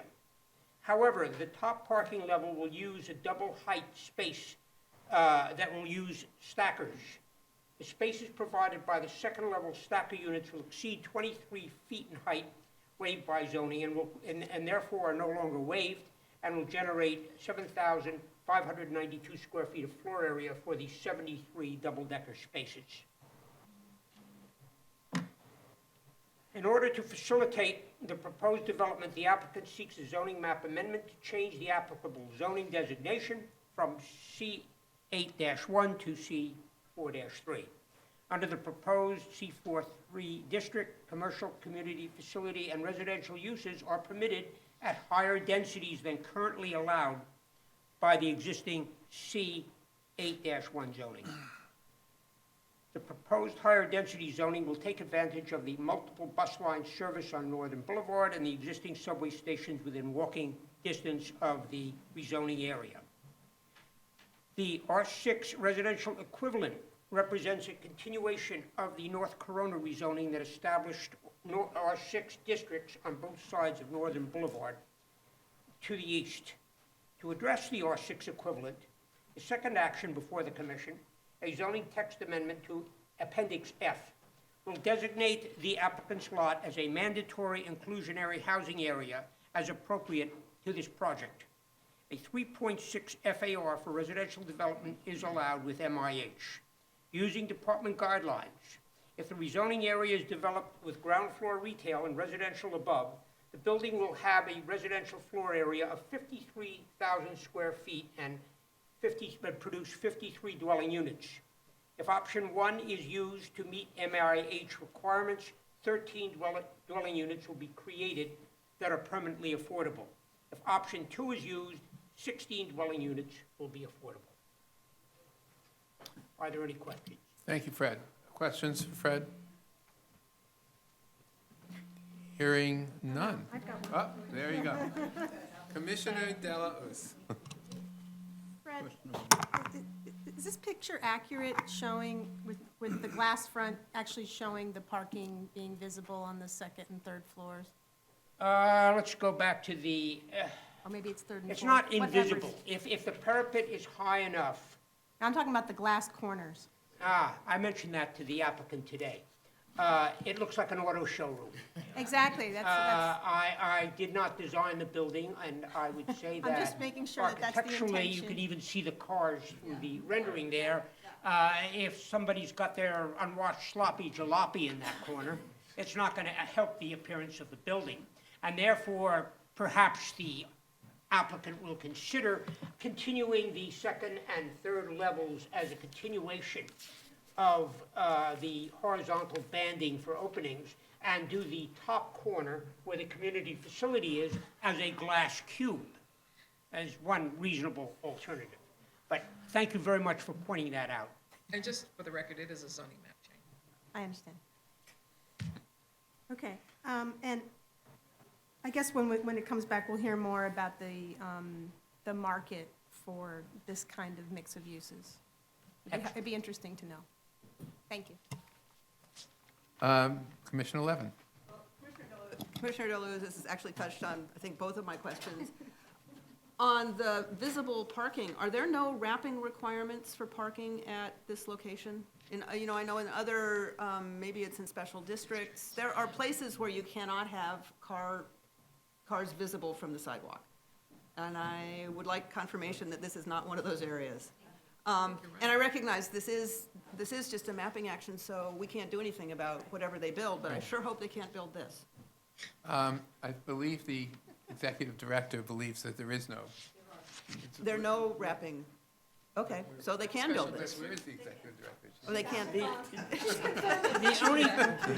only place it will be visually, aside from the glassed-in bays, the only place it will really be genuinely visible as a parking element is for the stackers, which are in the third bay of horizontal spans. You'll see the cars somewhat Right. floating And there. that's not ideal. In other areas, we try to avoid that effect as a streetscape condition. It Right, just so is maybe it's not back so- to the drawing boards. Not so, well, but we have to realize we have no Exactly. control over that here. Yeah. But related to the Commissioner Delauze's, I think, forming thought about combinations of use, I look at the overall zoning map and, see that this area of C81 zoning along Northern Boulevard is kind of an island surrounded by R4 and R5 with commercial overlays. And so my question for the planning office, the Queens Planning Office, is whether you have, independent of this application, looked at this chunk of C81 and thought, had other planning ideas about what should happen here, and is a C43 something that Makes sense. was in your thoughts before this application rolled in? Does C43 really make land use planning sense at this location? Some years ago, and this is unofficially, our office looked at, or proceeded no further than, the possibility of creating on both sides of Northern Boulevard R6 zoning. But this did not go any further at that time. It was a question of density. Okay. To be continued when it comes back?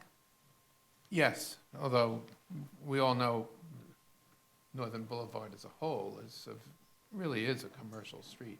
Yeah. And there may be a stretch that isn't, but mostly Northern Boulevard really is intended to be and Yeah, functions yeah. as a commercial street. So, Yeah, no, I'm just asking the more comprehensive question of that, that whole C81. right. And do we get it right with this particular We will get it, zoning choice? right, and understood, and we will get back to you before this comes back to us. Any other questions for Fred? Not, it's certified with all the caveats transmitted to the applicant. Thanks, Fred. Let's now move to item number 6, page 234, proposed urban development action area designation project approval, disposition of city-owned property, and acquisition of property to facilitate a project known as the Leroy. And Calvin Brown is our presenter on the first of actually 3 items. Do you want to do all these together, or does it make sense, Calvin? Back to back, so it's together. Yeah, well, I mean, it's really, It's, yeah, it's, The Leroy and the Robeson are traveling yeah, together. so why don't you do those two, and then we'll ask, have questions after both of those presentations, and then we'll do the Frederick as a third. Okay, I see what you mean. Would we do this during the public hearing as well? No, I No, think okay. those would be separate. Okay, all right. So this is the HPD application returning for pre-hearing, and it's for the acquisition of privately owned property, a UDAP, project approval and disposition to facilitate the development of a 7-story mixed-use building with residential community facility uses in Manhattan Community District 10.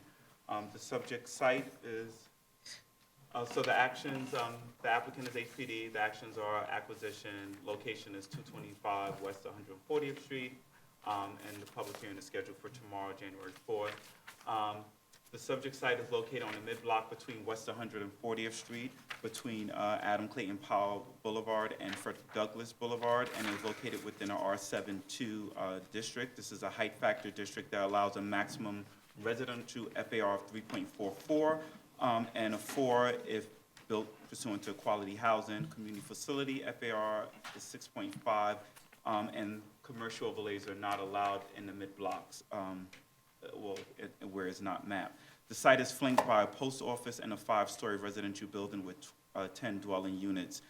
Currently, the site is used as open space for the adjacent 5-story building at the discretion of the owner, and the remainder of the block, as well as the surrounding area, is characterized by residential uses, mid-block and mixed uses, residential and retail along both Frederick Douglass and Adam Clayton Powell Boulevard.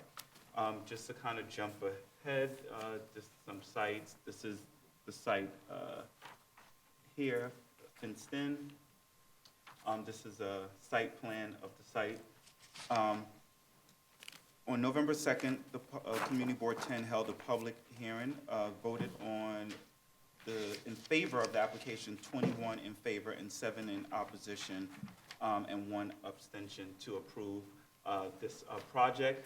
The borough president provided a recommendation with approval with conditions, and the conditions were that financing terms should extend beyond the 30 years, and it sort of is attached to the next project, that the percentage of permanently affordable units of housing should be made equal to the percentage of city-owned property at the Robeson and Leroy sites. At the time, so this is what was shown. There was a question about how the brick treatment and colors. So this is just what they'll be showing tomorrow about how they would treat the facade and the brick colors that will be used for the project. So moving on to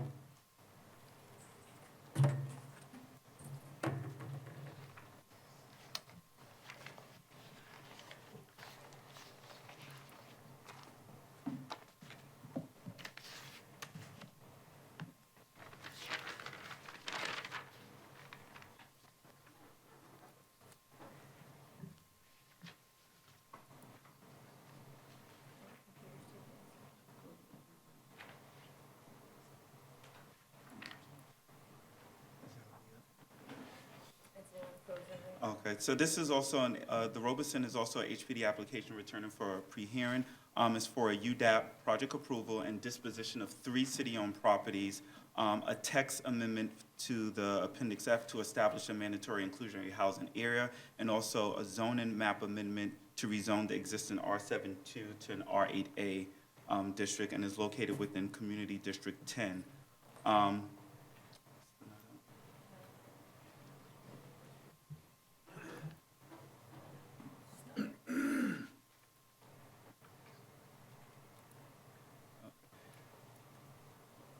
Oh, there we go. Okay, great. So So like I said, the actions are UDAP project approval, the disposition of 3 city-owned properties, a zoning map amendment, and then a text amendment to the Appendix F to establish an including housing areas located at 407 Lenox Avenue between West 130th and West 131st Street, located in Community District 10, and public hearing is scheduled for tomorrow. It's located on the west side of Lexington Avenue. Lennox? Sorry. Lennox? Lenox, I'm sorry, thank you. Too much time in East Harlem. The surrounding area along both sides of Lexington Avenue is characterized by mixed-use residential and ground floor retail. The project site is located 6 blocks north of 125th Street and 4 blocks south of 135th Street, which is an important commercial node community node with Harlem Hospital and Schaumburg Theater. The site is currently in an R7 district, which allows a maximum FAR of 3.44. 4 if you build a quality housing. There's a commercial overlay with a maximum commercial FAR of 2, and the maximum community facility FAR is 6.5. So this is, the site is currently, the development site is currently comprised of lots 32, 33, 34, and 35, and 36, and has a total lot area of approximately 11,454 square feet.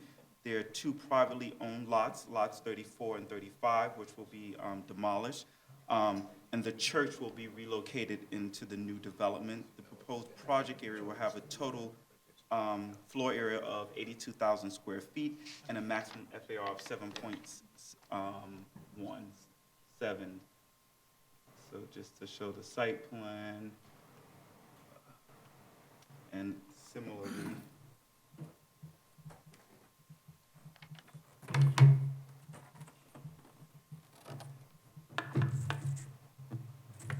so you can see the the building that's currently existing on the corner of West 130th Street, the church that will remain. The church will be incorporated, that will be demolished, will be incorporated into the new development, which will be fronting on West 131st Street, and then commercial uses will be built up along Lexington Avenue. On November 2nd, Community Board 10 voted in favor, 24 in favor and 3 in opposition, and 1 abstention in favor of this application. The borough president provided a recommendation for a disapproval with modifications based on the following conditions: that subsidies, additional subsidies are obtained to meet the conditions that are set forth by the community board, and the percentage of permanently affordable units of housing should be made equal to the percentage of city-owned property at the Robeson and the Leroy. Sorry, just to backtrack, the community board had conditions as part of their recommendations. Basically, they wanted the building to be lowered from the proposed 10 stories to maybe about 8 stories, and that the church remain on Lexington Avenue, and that the other uses along Lexington Avenue, Lenox Avenue, should be professional non-retail tenants. And those are the conditions set forth by the community board. So the borough president sort of echoed those in her recommendation, as well as the percentage of permanent affordable housing units should be made equal to the percentage of city-owned property. Okay, that's it on both the Robeson and the Leroy? Yes. Okay, questions about these two? Both have Ms. Delausse. So Calvin, at the hearing, will we, I guess, hear the response to the community board and the borough president's recommendations specific to, I guess, I mean, what the recommendation would be more consistent with an R7A, I guess, rather than an R8A. Is that about right? Yes, but it would be difficult trying to increase the level of affordability if you're reducing the size of the building. I'm very well aware of that. Although, it would be interesting, it'd be helpful to know during the hearing if they could give more information about what the broad range of AMI levels are in the community board. I would assume that 130% of AMI is actually close to market in the area, but I might be wrong. Okay, and it's only one, well, 3 units that they're proposing at that level. At the Leroy, At but the- the yeah. Robinson is more, I think. Yeah, at the Robeson, yes, there's more, there's 40, yeah. The other thing that would be just helpful to know is like what informed the mix of bedrooms? 'Cause it seems to be skewed, especially, I think, in the Robeson to studios in 1 bedroom. Well, we anticipate HPD and the developer will be here? HPD, the developer, and a representative from the community board will be here tomorrow. Thanks. Okay. Any, Commissioner Levin? And as part of that conversation, I'm going to look forward to hearing more about the term of affordability here, and whether it can be pushed beyond the, what is it, 40 years that they're 40. talking about. Obviously, the borough president has a recommendation, and the longer the better. So if we can understand what their financing constraints are and what the prospects are for getting a longer commitment. Well, presumably HPD will be able to address that issue tomorrow. Yes. They're in the audience, so. That's why I know they'll be able to address it, having fair warning. Okay. Any other questions about these two? Hearing none, go on to the Frederick.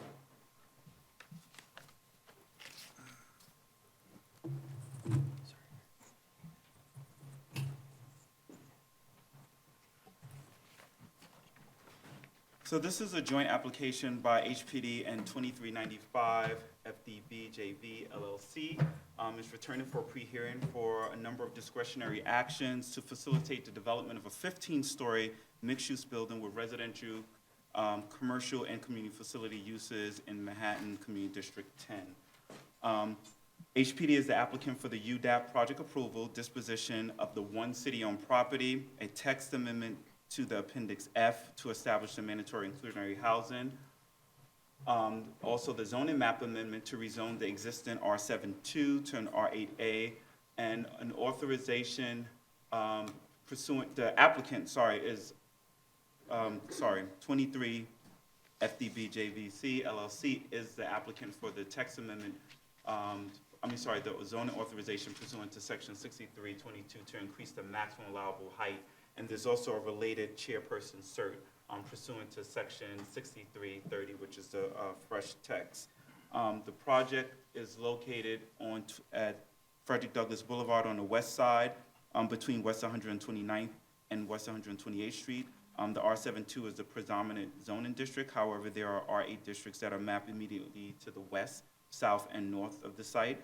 The R7 district is, which allows a maximum residential of 3.4 or 4 under the quality housing, and a maximum community facility FAR of 6.5. Commercial overlays mapped in this district have a maximum FAR of 2.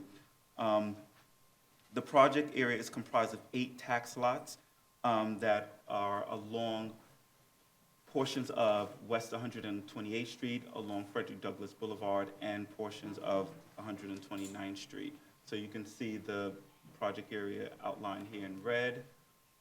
And this is looking east on a West 128th Street, so that you can see portions. This is looking along Frederick Douglass Boulevard, and this is looking along West 129th Street. The applicant is proposing to rezone a zoning map amendment from the existing R7-2 to a proposed R8, which will increase the residential FAR from 4 to 7.2 under the MIH program and establish a maximum height of 145 feet or 14 stories. The rezoning will increase the available amount of floor area for the zoning lots that are within lots 9, 10, 11, and 17, and portions of 7 that are within the project area. The development site will facilitate the development of a 15-story building with a fresh supermarket on the store. As a point of clarity, at the time of certification, I conflated both lots 12 and 14. So lot 12 is where the existing supermarket is, and it's only 4,000 square feet. With lot 14, that would give them the additional square footage to be the 7,431 square feet that they're proposing. They're also proposing approximately 290 square feet of community facility use, about 8,198 square feet of commercial use, because there's also a smaller retail area on the corner, which they're proposing maybe a coffee shop or some other local retail use. There would be approximately 74 residential units with approximately 25 residential floor area for affordable at an average of 60% of the AMI. The applicant is proposing to use the ELA term sheet, which is HPD's extremely low and low affordability term sheet. So about 90% of the units will be below 60% of their AMI for this project. In order to facilitate the proposed development, the applicant is also seeking a CPC authorization pursuant to 6322 to allow the maximum building height to increase by up to 15 feet. If granted, the applicant is proposing to go from the 145 feet to the 150. The CPC authorization to increase the maximum building height, provided that the commission finds that the increase in height is necessary to accommodate the fresh food store, will not adversely affect the scale and character of the adjacent buildings, and will not unduly obstruct light, air of the adjacent properties. And additionally, the current floor-to-ceiling height of the existing supermarket is only 10 feet. So by utilizing the fresh, they'll be going from the 10 to not the 14, but 15 feet, because they'll be doing the qualifying ground floor uses.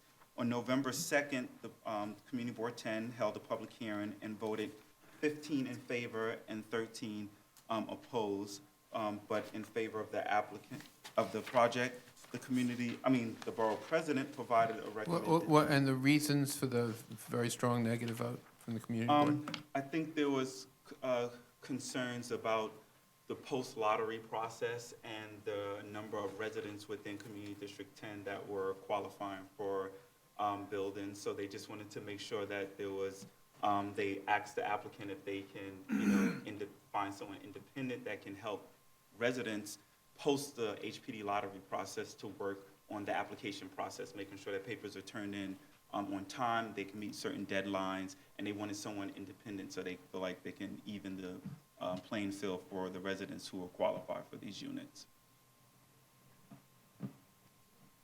But why on this project as opposed to the Leroy and?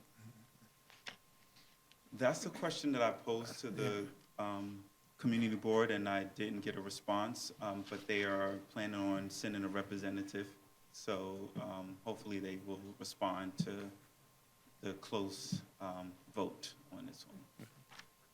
Sorry. That's okay. The borough president provided a recommendation for approval of this application, but she did mention that it would be good to extend affordability for no less than 50 years.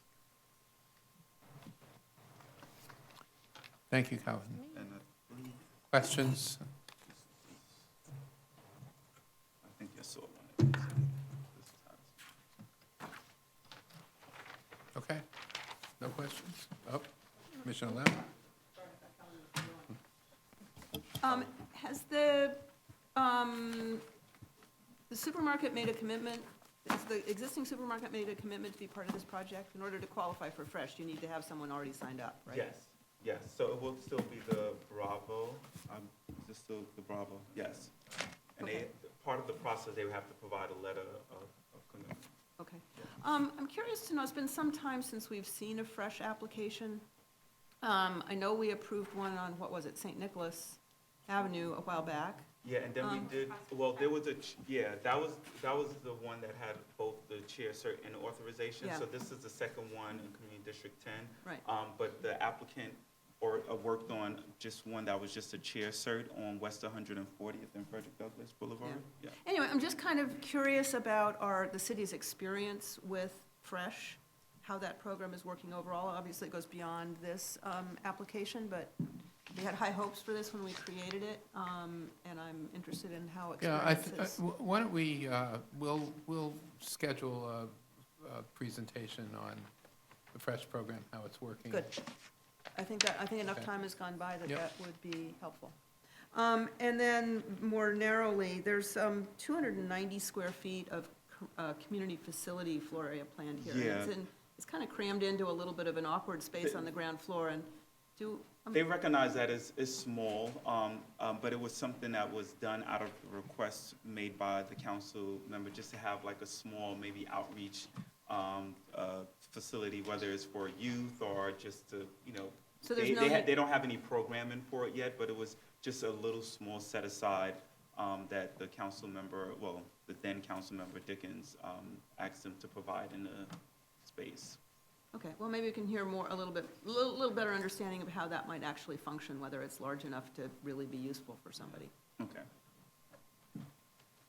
Any other questions to Calvin? Okay, public hearing tomorrow. So now let's advance to item number 9, page 385, proposed special permit to facilitate retail use within an existing building located in the Soho Cast Iron Historic District at 34 Howard Street. Now presenter is Sylvia Lee of the Manhattan office. Item number 9, 34 Howard Street. Good afternoon, Commissioners. Happy New Year. 34 Howard Street is a private application returning as a pre-hearing item after review by the Manhattan Community Board 2 and Manhattan Borough President. CB2 recommends approval of the application with condition. The Borough President recommends a disapproval of the application with condition. I'll get into the details of the recommendations after a brief overview of the project. You may recall that the applicant, United American Land, requests the grant of a special permit pursuant to Section 74-781 of the zoning resolution, the good faith marketing special permit, to allow use group 6 retail use on portions of the ground floor and cellar in an existing 5-story building located at 34 Howard Street within an M15B zoning district in a Soho Cast Iron Historic District, Manhattan Community District 2. The site is located here on the southern edge of the Soho neighborhood, north of Tribeca. So the map is oriented sideways, so this is Tribeca, Broadway. The site is located mid-block between Broadway and Crosby Street, fronting on Howard Street. The zoning lot measures approximately 3,000 square feet with about 25 feet of frontage on Howard Street. So this is the building. According to the Historic District Designation Report, the 5-story building was built around 1868 and featured a 2-story cast iron storefront. Currently, the ground floor and the cellar is vacant, and it's been vacant since August 2015, when a previous tenant moved out. GLWQA use occupies the top 3 floors. Second floor is occupied by a beauty salon, which is the conforming use. As shown in the section, the applicant proposes to use a portion of the ground floor and the cellar for use group 6 retail use, a total of about 2,455 zoning square feet. Other aspects of the building will remain unchanged. Section 74-781 allows the commission to modify the use regulations in the M15B district to allow use group 6 retail use below the level of the 2nd story, provided that certain findings regarding the owner's good faith marketing efforts could be made. Between June 2015 and July 2016, for a period of over a year, beyond the required 6 months, the applicant pursued marketing efforts to rent the space for conforming uses as detailed in the applicant's statement of findings. The application was certified and referred out to the public on October 4th, 2016, at its full board meeting on November 17th, 2016. Manhattan Community Board 2 adopted a unanimous resolution recommending approval of the application with the condition that there would be no future use of the property for eating and drinking establishments. As you'll find in your briefing packages, the applicant submitted a letter to CB2 committing to the condition. On December 22nd, 2016, the Manhattan Borough President issued recommendation to disapprove the application and encourages the Commission to ensure that the materials are complete and accurate before making their own judgment in regard to the finding of the special permit. While recognizing the physical structure of the building was built for retail on the lower floors and the historic tendencies of the subject space included retail use, in her recommendation, the Borough President raised issues regarding the rent the applicant was asking for, proof of mailings to industry groups, and whether the call logs were complete. The applicant submitted correspondence to the commission in response to these issues, which should be in front of you, accompanied by a covered memo. That's it for the presentation. I'd be happy to answer any questions. Questions for Sylvia? Commissioner Levin? Sylvia, on the marketing effort, I gather the space was advertised for conforming use at $80 a square foot. Where did that $80 number come from? Was that a suggested rent that was provided by city planning, or is that derived by the applicant? The burden is on the applicant to come up with a reasonable rent for conforming uses. One clarification is that the $80 per square foot is based on the ground floor rate for the entire space, including the cellar.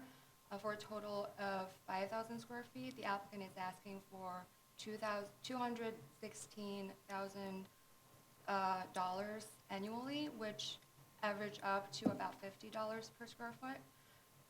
So the applicant would be able to speak to it some more tomorrow. But from staff perspective, this is significantly lower than the retail asking rent in the area. Significantly less than. Less. Well, less than retail, but what we're trying to do Right. is find a manufacturing tenant, so the retail rents should be irrelevant in picking the advertised rent for manufacturing space. Does this? Customarily, previous applicants have used $80 per square foot amount in previous advertising efforts, so I assume that that's where the dollar amount is based on. Okay, but does city planning have any independent information about manufacturing rents in the area? At the moment, we have just really begun embarking on a serious study of Soho and NoHo, and I think it's, without getting, because we really have just started on this, but I think it's fair to say, and Sylvia, you can correct me if I'm wrong, and Eric Botsford is here as well, who's been involved in the study, but I think that we have found less than a handful of manufacturing uses in Soho. And so to establish what a market rent would be for manufacturing in Soho is, I think, that would attract manufacturers to Soho. It's hard to know based on the limited number of manufacturing uses that are in the area today. And by a handful, I literally mean less than a handful. So, and to Sylvia's observation about if it's a manufacturing use, presumably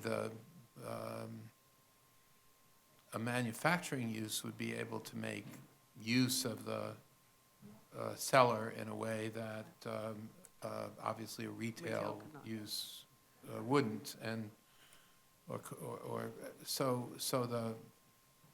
the average rent, including both the ground floor and the cellar, is perhaps a more appropriate measure here. But I think the fundamental issue is one of the reasons that manufacturing has left Soho is because you look at this building, it's not exactly conducive to manufacturing use, A, and B, the rents that manufacturers need in order to be profitable is really significantly low. Right. And this is a unique situation. This was not originally manufacturing space. This was designed for historical exactly. use. So this is a little bit of an anomaly, but. Yes. But we have this creaky structure that we work to apply right, to these and applications. I do think we, clearly do one, and we've rejected applications where the applicant clearly has not made a good faith effort to at least find a use, including from this particular applicant, as I recall, so. Exactly, yeah. Ms. Efron? I was going to say that, I mean, we have rejected this applicant before, or an affiliate, for failing to go through the proper channels, but I'm just curious about the term reasonable. Is it reasonable from the lessor or the lessee's perspective? Well, I think that's a fair question, but I think when retail rents are many multiple times of what the applicant here has advertised the rent at, and manufacturing costs being what they are, what a manufacturer can afford to pay is so limited, you really have to sort of, and you look at the kind of buildings that, or at least this building, what exists in Soho, I think, you know, what is reasonable is in the eyes of the beholder, I guess, so, anyway. But, again, I mean, you know, these, we have seen many anomalous situations with respect to Soho and NoHo, and that's really one of the reasons we're undertaking a serious study of this regulatory thicket. So. Any other questions for Sylvia? All right, hearing tomorrow. All right, thank you. Thanks, Sylvia. Let's now go to the next item, item number 10, page 422, proposed acquisition and site selection of property in Queens Community District 5 for use by the Department of Health and Mental Hygiene for use as a distribution center to Queens Pre-Hearing Action. And our presenter is Debbie Carney, Deputy Director of the Queens office, who's pinch hitting for Tom Smith. Yes, I am. Good afternoon, Commissioners. This is an application by the Department of Health and Mental Hygiene and DCAS, seeking approval of an application for a site selection and acquisition of privately owned property located at 7242 60th Lane in Glendale, Queens. And this is to facilitate the relocation of that agency's materials management and records unit. Their former location in Brooklyn was damaged by Superstorm Sandy. This will accommodate the staff, a growing staff of about 50 people, to a new location and warehouse, in an existing warehouse. This is just the zoning map showing you the irregular property for the proposed relocation. It is approximately, it has a 45,300 square foot warehouse building on it with a 9,600 square foot parking area. It's in an M14D zoning district, nestled up against the Long Island Railroad right-of-way and surrounded on two sides by residential areas zoned R41 and R5B. This is a closer look at the warehouse. It's a two-story and a one-story warehouse. You can see the frontage along 60th. This is the existing site plan showing the 60th Lane and 75th Avenue boundaries. There are 3 curb cuts along 60th Avenue, which will remain. You can also see the two-story frontage along 60th Lane. This is the proposed facility layout. You can't really make out that much on it. However, it's the interior layout, for the most part, that will change, providing ADA bathrooms and offices for employees. The only external change to the building will be a small addition within the footprint of the parking lot to accommodate an elevator for the ADA access to the second floor. The community board recommended approval of this application with the condition that street trees be planted wherever possible along 60th Lane. DOH-MH and DCAS have agreed to provide street trees wherever possible. The borough president recommended approval without condition. Thank you, Debbie. Questions? Mr. Knuckles? I'm just curious, Debbie, I assume that the prior location, because of the The flood. flood, and The flood would be zone. a force majeure that would cancel that lease or extinguish the city's responsibilities under that lease? Well, I'm assuming so, but a rep from DOH-MH will be here tomorrow Okay, to answer that and confirm. right. Just curious. Any other questions? Hearing none. That was very smooth, Debbie. Thank you. Good. So now let's go to item number 11, the Sunset Park Library. Commissioner De La Uz and Commissioner Dweck were here, are both recused on this item. So I'd like to introduce Katie Farrell, who's making her very first presentation before the commission. So Brooklyn pre-hearing item involving Urban Development Action Area Project designation, project approval, disposition of city-owned property, and acquisition of property to facilitate a mixed-use development that will also include residential use, the library, and affordable housing. So we're on item number 11, page 451, and Katie? All right, thank you. Thank you. And- Welcome, Katie. Thank you. Hello, Chairman Weisbrod and Commissioners. So the applicants here, the New York City Department of Housing, Preservation and Development, the Department of Citywide Administrative Services, and the Brooklyn Public Library, seek the following actions in order to facilitate a mixed-use development comprised of 50 units of affordable housing and community facility space that will house an expanded branch of the Brooklyn Public Library in the Sunset Park neighborhood of Brooklyn's Community District 7. The actions are Urban Development Action Area Project designation and project approval, disposition of city-owned land to a developer that will construct the proposed development, and acquisition of a condominium unit after the proposed development is built, which will be comprised of the community facility space to be occupied by Brooklyn Public Library. So in addition to the actions requested, a mayoral override was granted on August 22nd, 2016 to facilitate the project, and that override waived the maximum FAR pursuant to Section 23-154 of the zoning resolution, and as well as the building height pursuant to Section 23-693. And so this is a view of the existing Sunset Park Library it's along 4th Avenue and 51st Street. And the site is located center here on 4th Avenue in Sunset Park. It's between 5th Avenue, which stands as a commercial corridor, and 3rd Avenue, which shares the elevated Gowanus Expressway. The project area is a city-owned lot located specifically at 5108 4th Avenue. That's block 798, lot 34. It's currently occupied by the Sunset Park Library, a branch of the Brooklyn Public Library. And the lot is approximately 10,017 square feet, with approximately 100 feet of frontage along both 4th Avenue and 51st Street. The existing library is a one-story, 16-foot high structure, approximately 7,658 square feet. It was built in 1972.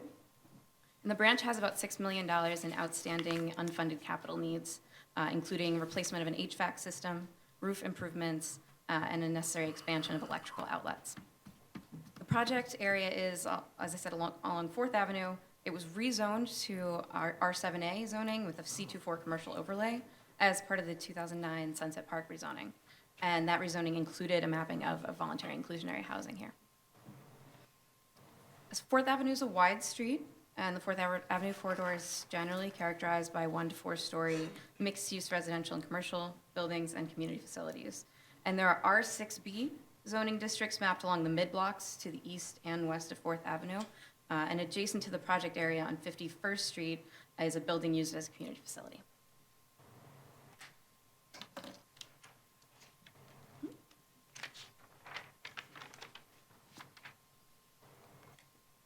Just to include some photos here, we're seeing here the 4th Avenue frontage of the library, and looking directly across from the library along 4th Avenue, and some of the 51st Street frontage, and additional photos that show more of the character along 51st Street. The proposed development is an 8-story mixed-use building that would contain approximately 54,675 square feet of development occupying the entirety of block 798, lot 34. It would have an FAR of 5.46. The community facility space I'll discuss first, that would accommodate the library, which would be located in the cellar, first floor, and a portion of the second floor. In addition, to be, as I mentioned, 50 low-income residential apartments located on the second through eighth floors. The proposed library facility would comprise approximately 12,400 square feet of community facility floor area, which would represent an expansion of the existing library facilities there. In addition to accommodating more patrons and providing more modern facilities, the library would include a public meeting space that would be available to the community outside of library service area. The entrance to the library would be on 4th Avenue. So here's a site plan, and I will show floor plans for the areas that the library is going to occupy. So the library would occupy the entire cellar, as well as the entire ground floor. And on the second floor, the hatched area is the area occupied by the library, and there would also be residential units and residential common areas on that second floor. There was a question at the October 4th review session for certification asking about a plan for addressing operating expenses at the expanded library, given the high unfunded capital needs of the branch's current facility. And it's the applicant's understanding that Brooklyn Public Library doesn't anticipate incurring additional operating expenses at the new facility due to efficiencies that would be realized through a more effective layout and improved infrastructure, but BPL maintains ongoing dialogue with the city to request increased funding for expanded hours programming and staff if needed. So the proposed development would also contain approximately 42,200 square feet of residential floor area. That'd be a mixture of studios and 1 to 3 bedroom units. The building will comply with the requirements of voluntary inclusionary housing, which requires 20% of the residential floor area to be permanently affordable to households earning 80% of the area median income. The remaining floor area that's not subject to VIH would be income restricted and is anticipated to serve households with incomes at or below 80% AMI. Again, another question that came up at certification, requesting some clarification on the terms of the affordability for the non-VIH units. First, I can just provide the breakdown of the anticipated affordability levels. They're expecting 9 units for affordable at 30% AMI, 9 units at 40% AMI, 9 units at 50% AMI, 12 units at 60% AMI, and 10 units at 80% AMI. And again, 20% of those units would be registered as permanently affordable through voluntary inclusionary housing. And the remainder would be subject to a 50-year regulatory agreement. So Fifth Avenue Committee is the designated developer and has committed to signing a regulatory agreement with HPD that would make the non-VIH units permanently affordable, and the specific terms of that commitment have not yet been formalized. The proposed development would contain residential common areas in addition to these units on the second floor, including a community room with a kitchenette, office, laundry room, and a roof deck terrace. And the residential entrance would be on 51st Street. The base height of the building is 65 feet along 4th Avenue and 56 feet within 50 feet of the side lot line on 51st Street, and that's in order to transition to the adjacent residential district. Above those setbacks, the building rises to approximately 85 feet. There was another question at the October 4th review session about how the building would relate to its surroundings in terms of size and exterior. The building, as I mentioned, would rise to 85 feet, which is taller than the buildings that occupy the immediate surroundings presently, but it would not maximize the zoning potential for the site in this case. It steps down, as I mentioned, on 51st Street to acknowledge the low-rise character of the residential side of the street. And the exterior of the building would be brick, which is commonly used in this area, and the upper floors would be done in a lighter color to kind of reduce perceived height and attention to that part of the building. As I also mentioned, the library entrances on 4th Avenue to keep in context of enlivening that commercial corridor, while the residential entrance is sited with other residential entrances on 51st Street. The building would also have approximately 26 bicycle parking spaces and no off-street parking spaces. And as mentioned, the development overall would consist of 2 condominium units, one for the library, the other for the residential portion. And after construction, the city would acquire the library condominium. there have been questions about the interim library space, heavily used library site among Brooklyn Public Library branches.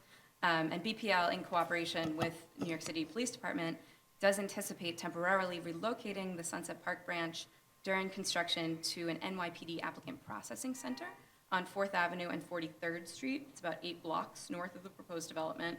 The interim branch would be available to the public once the current branch begins redevelopment, and would offer the same hours of operations, programs, and services, including stacks for browsing materials and designated child and adult reading areas. So to facilitate this project, again, 3 actions the applicants are requesting. That's approval for a UDAP designation and project approval, disposition of city-owned land, and acquisition of real property by the city.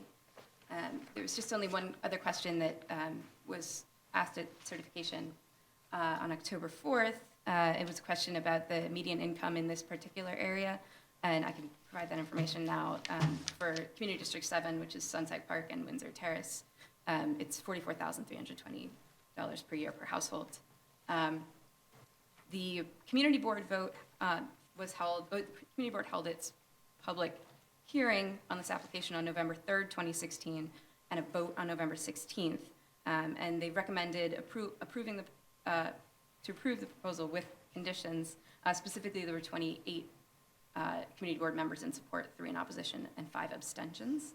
And the conditions in brief included that the developer would provide preference to Sunset Park residents in filling the housing units, that Community Board 7 could have input on the building design, that the applicants and developer discuss project impacts with Community Board 7's Immigration Committee, that they provide progress updates during construction. I'm sorry, discuss project impacts with the Immigration Committee? What, do you have a sense of what impacts they were concerned with? I can't speak for them specifically on what impacts that would specifically go to that committee. I can mention that another condition that they get to further down the list is condition that the developer assist undocumented immigrants and other disadvantaged residents in attaining eligibility for affordable units in the development. Otherwise, we'll have representatives of the applicants here. They can speak more to maybe what was specifically going behind that. And just the conditions that I haven't mentioned yet from the community board, they're requesting that funding is guaranteed for construction and completion of both the interim and new libraries, that the applicant and developer reach out to the property's neighbors and notify them in advance of any changes to the project or construction activities, that input from the community advisory board, which is being set up by the developer, be respected and considered, and that each of these terms appear in a deed restriction or an MOU. And Borough President Eric Adams held his public hearing on November 14th, 2016, and submitted his recommendation on December 23rd. He recommended approval with the following conditions: that the city establish a municipal library system, ultimately consolidating Brooklyn Public Library with all the city's library systems in a unified agency; that the interim Sunset Park Library be increased in size from what's currently proposed for the duration of construction; that the developer revise the proposed internal layout to provide a more open floor plan for the library and design the roof to be solar ready; that HPD incorporate permanent affordability of the non-VIH units into the regulatory agreement or land disposition agreement, along with the requirement for the developer to retain Brooklyn-based contractors; and that the applicant and developer coordinate with city agencies to encourage provision of bicycle racks and a city bike station, pedestrian safety elements, and bioswales. Thank you. Thank you, Katie. Well done. Questions? Commissioner Cerulli. Just one, Katie. Thank you so much. Is there any point in the building where there's internal access between the residential building and the library? I don't believe so. No, so even on where the terrace, I'm looking I on. can go back to the floor plans, see if we can see Yeah, it there. so there's no access to the terrace. The terrace is specifically for the residential portion. There's no outdoor connectivity for the residents? I'm just wondering. Directly to the second floor of the library from the terrace? No. Yes. So it's completely divided internally, and there's no point of Yes. access? Okay, thank you. Commissioner Efron. I just wanted to state for the record that I'm the incoming chair of a foundation that contributed money to the Fifth Avenue Committee for a feasibility study for this project. It's not a conflict, but I just wanted it to be known to my fellow commissioners. Any other questions? Commissioner Levin.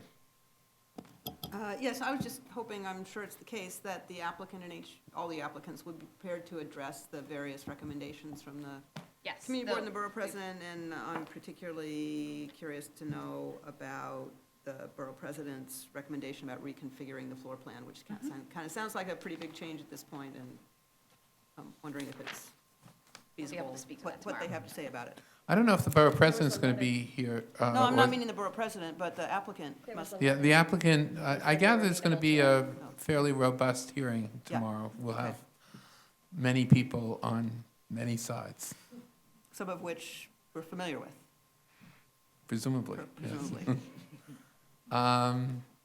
Yeah. Any other questions for Katie? Okay, it'll be a nice hearing tomorrow. Thanks, Katie. So we'll ask Commissioner De La Hoz to rejoin us. And the next item is a Staten Island pre-hearing application with respect to the South Shore Coastal Storm Management Proposal, which involves acquisition and site selection of property. Our presenter is Alina Farishta from the Staten Island office. Once again, item number 12, page 493, Staten Island pre-hearing. Thank you. Good afternoon. This application for the U.S. Army Corps of Engineers line of protection was certified by the City Planning Commission on October 17, 2016, and was referred out to Community Boards 2 and 3 in Staten Island. The project area includes Fort Wadsworth, South Beach, Midland Beach, and the Oakwood Beach neighborhoods. The actions before the Commission today are limited to the proposed acquisition and site selection of privately owned sites that are surrounded or adjacent to publicly owned property and identified by the Army Corps as necessary for this project. The East Shore neighborhoods have had a history of flood risk and were heavily impacted by previous storm events, most recently by Hurricane Sandy in 2012, when water inundated some areas to depths exceeding 10 feet and caused 14 deaths within the project area. This project is one of the city's major resiliency initiatives for coastal defense and will attempt to address the challenges of increasing vulnerability to climate change. The line of protection is designed to provide protections to the East Shore of Staten Island during a 300-year flood event.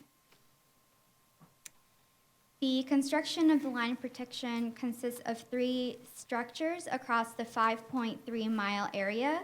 It includes a levee, which is outlined in blue on this map. It will include a flood wall to protect the Oakwood Beach wastewater treatment plant, which is outlined in green. And it will include a buried seawall, which is outlined in red on this map. A 1.75-mile raised promenade will extend from Oakwood Beach through Miller Field, and a 2.5-mile-long boardwalk will be provided between Miller Field and Fort Wadsworth. The replacement of the public walkway and pedestrian vehicular access points are being designed by the Army Corps in coordination with the Parks Department. The line of protection also includes internal drainage areas, and these consist of tidal wetlands and properties that are acquired by the New York State as part of the New York Rising Buyout and Acquisition Program, and property selected for the DEP Bluebelt program. As a reminder, the Army Corps is currently in its initial design phase and aims to complete design and begin construction in early 2019. The city is working backwards from this deadline to ensure that we're on schedule for construction. The Army Corps requires that the city, as the local partner, acquire all land and easements necessary to build this project prior to the release of construction contract documents. It's anticipated that the city will need additional City Planning Commission approvals for city map changes and site selection in connection with this line of protection, but this application for acquisition and site selection is advancing first due to the upcoming deadline for real estate acquisition. A total of 711 properties are necessary for the proposed project. A majority of these properties are already publicly owned or will be publicly owned through the New York State Buyout Program and DEP Blue Belt Program. In order to acquire the remaining required properties, the city, which is represented by the Parks Department and DCAS, in coordination with the Mayor's Office of Resiliency and Recovery, are seeking acquisition and site selection approval of 24 privately owned tax lots and a portion of one tax lot and 13 sections of street beds for a total of 15.4 acres. In this map, the lots highlighted in blue are currently publicly owned or in the process of being publicly owned. A majority of these lots are unimproved or natural areas. Quarter of these lots are improved with houses, but are all within the New York State Oakwood Beach buyout area. 3 of these lots are currently occupied and have the option to participate in this buyout program. Approximately half of the street segments proposed to be acquired and site selected are built streets, with the exception of one street, Kissam Avenue. The built street sections are joined by properties that are publicly owned, are proposed to be city-owned through the Blue Belt program or through this application for the line of protection. As stated earlier, this application was certified and referred out to Community Boards 2 and 3. Community Board 2 unanimously approved this application. Community Board 3 voted to recommend approval with 28 in favor and 3 opposed. The Borough Board recommended approval of this application, as well as the Borough President also recommended approval of this application. In summary, the questions raised and discussed at the hearings included discussion of the city's responsibility to maintain the line of protection, the city's cost share of the project, and whether the Army Corps of Engineers has considered alternative placement of the levee footprint adjacent to the Seaside Plaza apartments. The applicant, the Parks Department, was present at all the hearings and responded to the concerns of the community board and property owners. The community boards acknowledged that this project would assist to lower homeowners' flood insurance and protect the community's critical infrastructure. The applicant, the Parks Department, has responded in writing to the Commission's questions from the review session, which should be provided to you in the package, and they should also be present tomorrow at the public hearing to answer any other questions. Thank you. Thank you, that was very clear. Thank you very much, Alina. Questions? Commissioner Delos? It was very clear. I'm just curious, and I don't know if you know the answer to this question or not, but would this be the first levy that we would have in the city of New York? I am not clear about that answer, and hopefully the mayor's office should be here tomorrow and they can probably respond. It would just be interesting to know if that were the case. Okay. So I actually do have a question, Alina. Among all 24, of the 24 properties that the city seeks to acquire, how many of those are alternatively or also eligible for the buyout program? How many of them? I do know that those 24 properties are in the Oakwood Beach neighborhood in Community District 3. I'm just trying.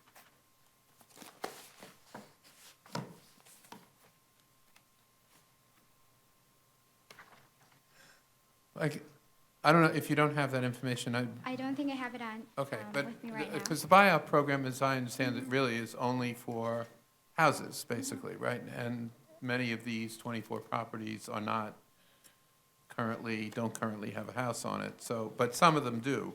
Well, the properties that don't have houses on them can still sell the land to the state because they're proposing that this land be in perpetuity be served as open space. So even if there isn't development on these lots, they can still participate in the buyout program.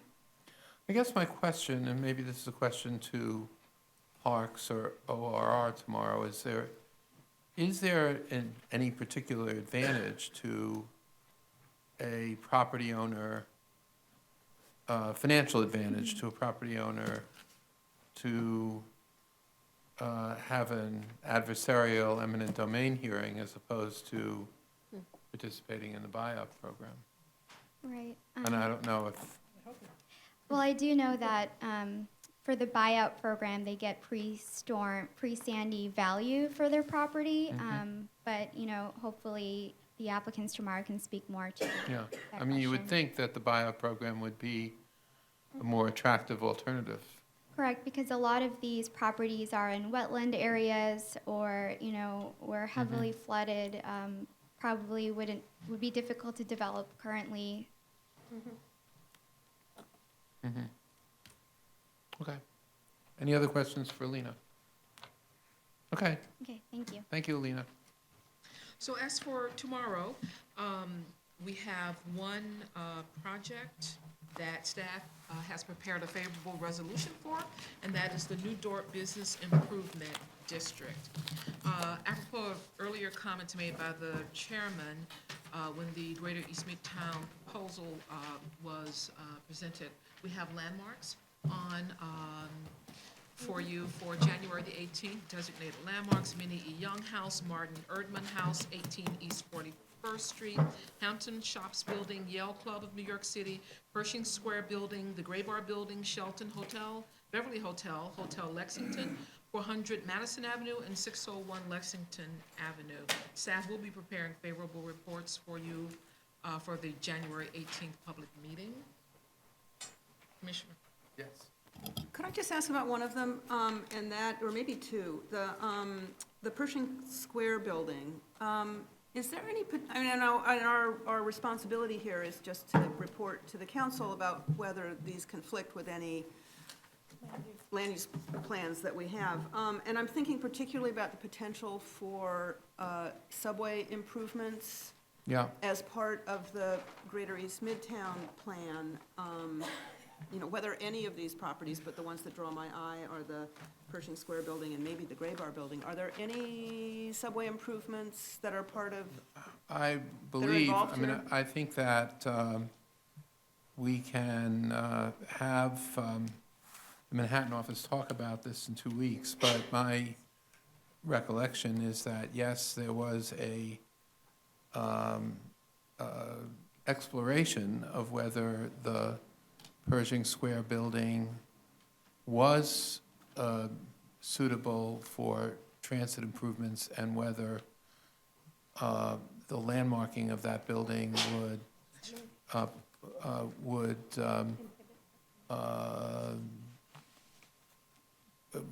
undermine that. And the conclusion by the MTA was that it wouldn't. okay, would not? Would not. Okay, But, good enough for me. But we can have the Manhattan office address it in 2 weeks. And I think that was the only one where that issue was even arisen. Okay, good, thank you. And the only other item for January 18th is the 10 McKee Avenue proposal in Staten Island, which is a special South Richmond Development District proposal to subdivide one zoning lot into two to facilitate residential development. And that would be the last item on the agenda, Mr. Chairman. I will entertain a motion to adjourn. Small group. It seems enthusiastic and unanimous, and we are adjourned until 10 a.m. tomorrow morning.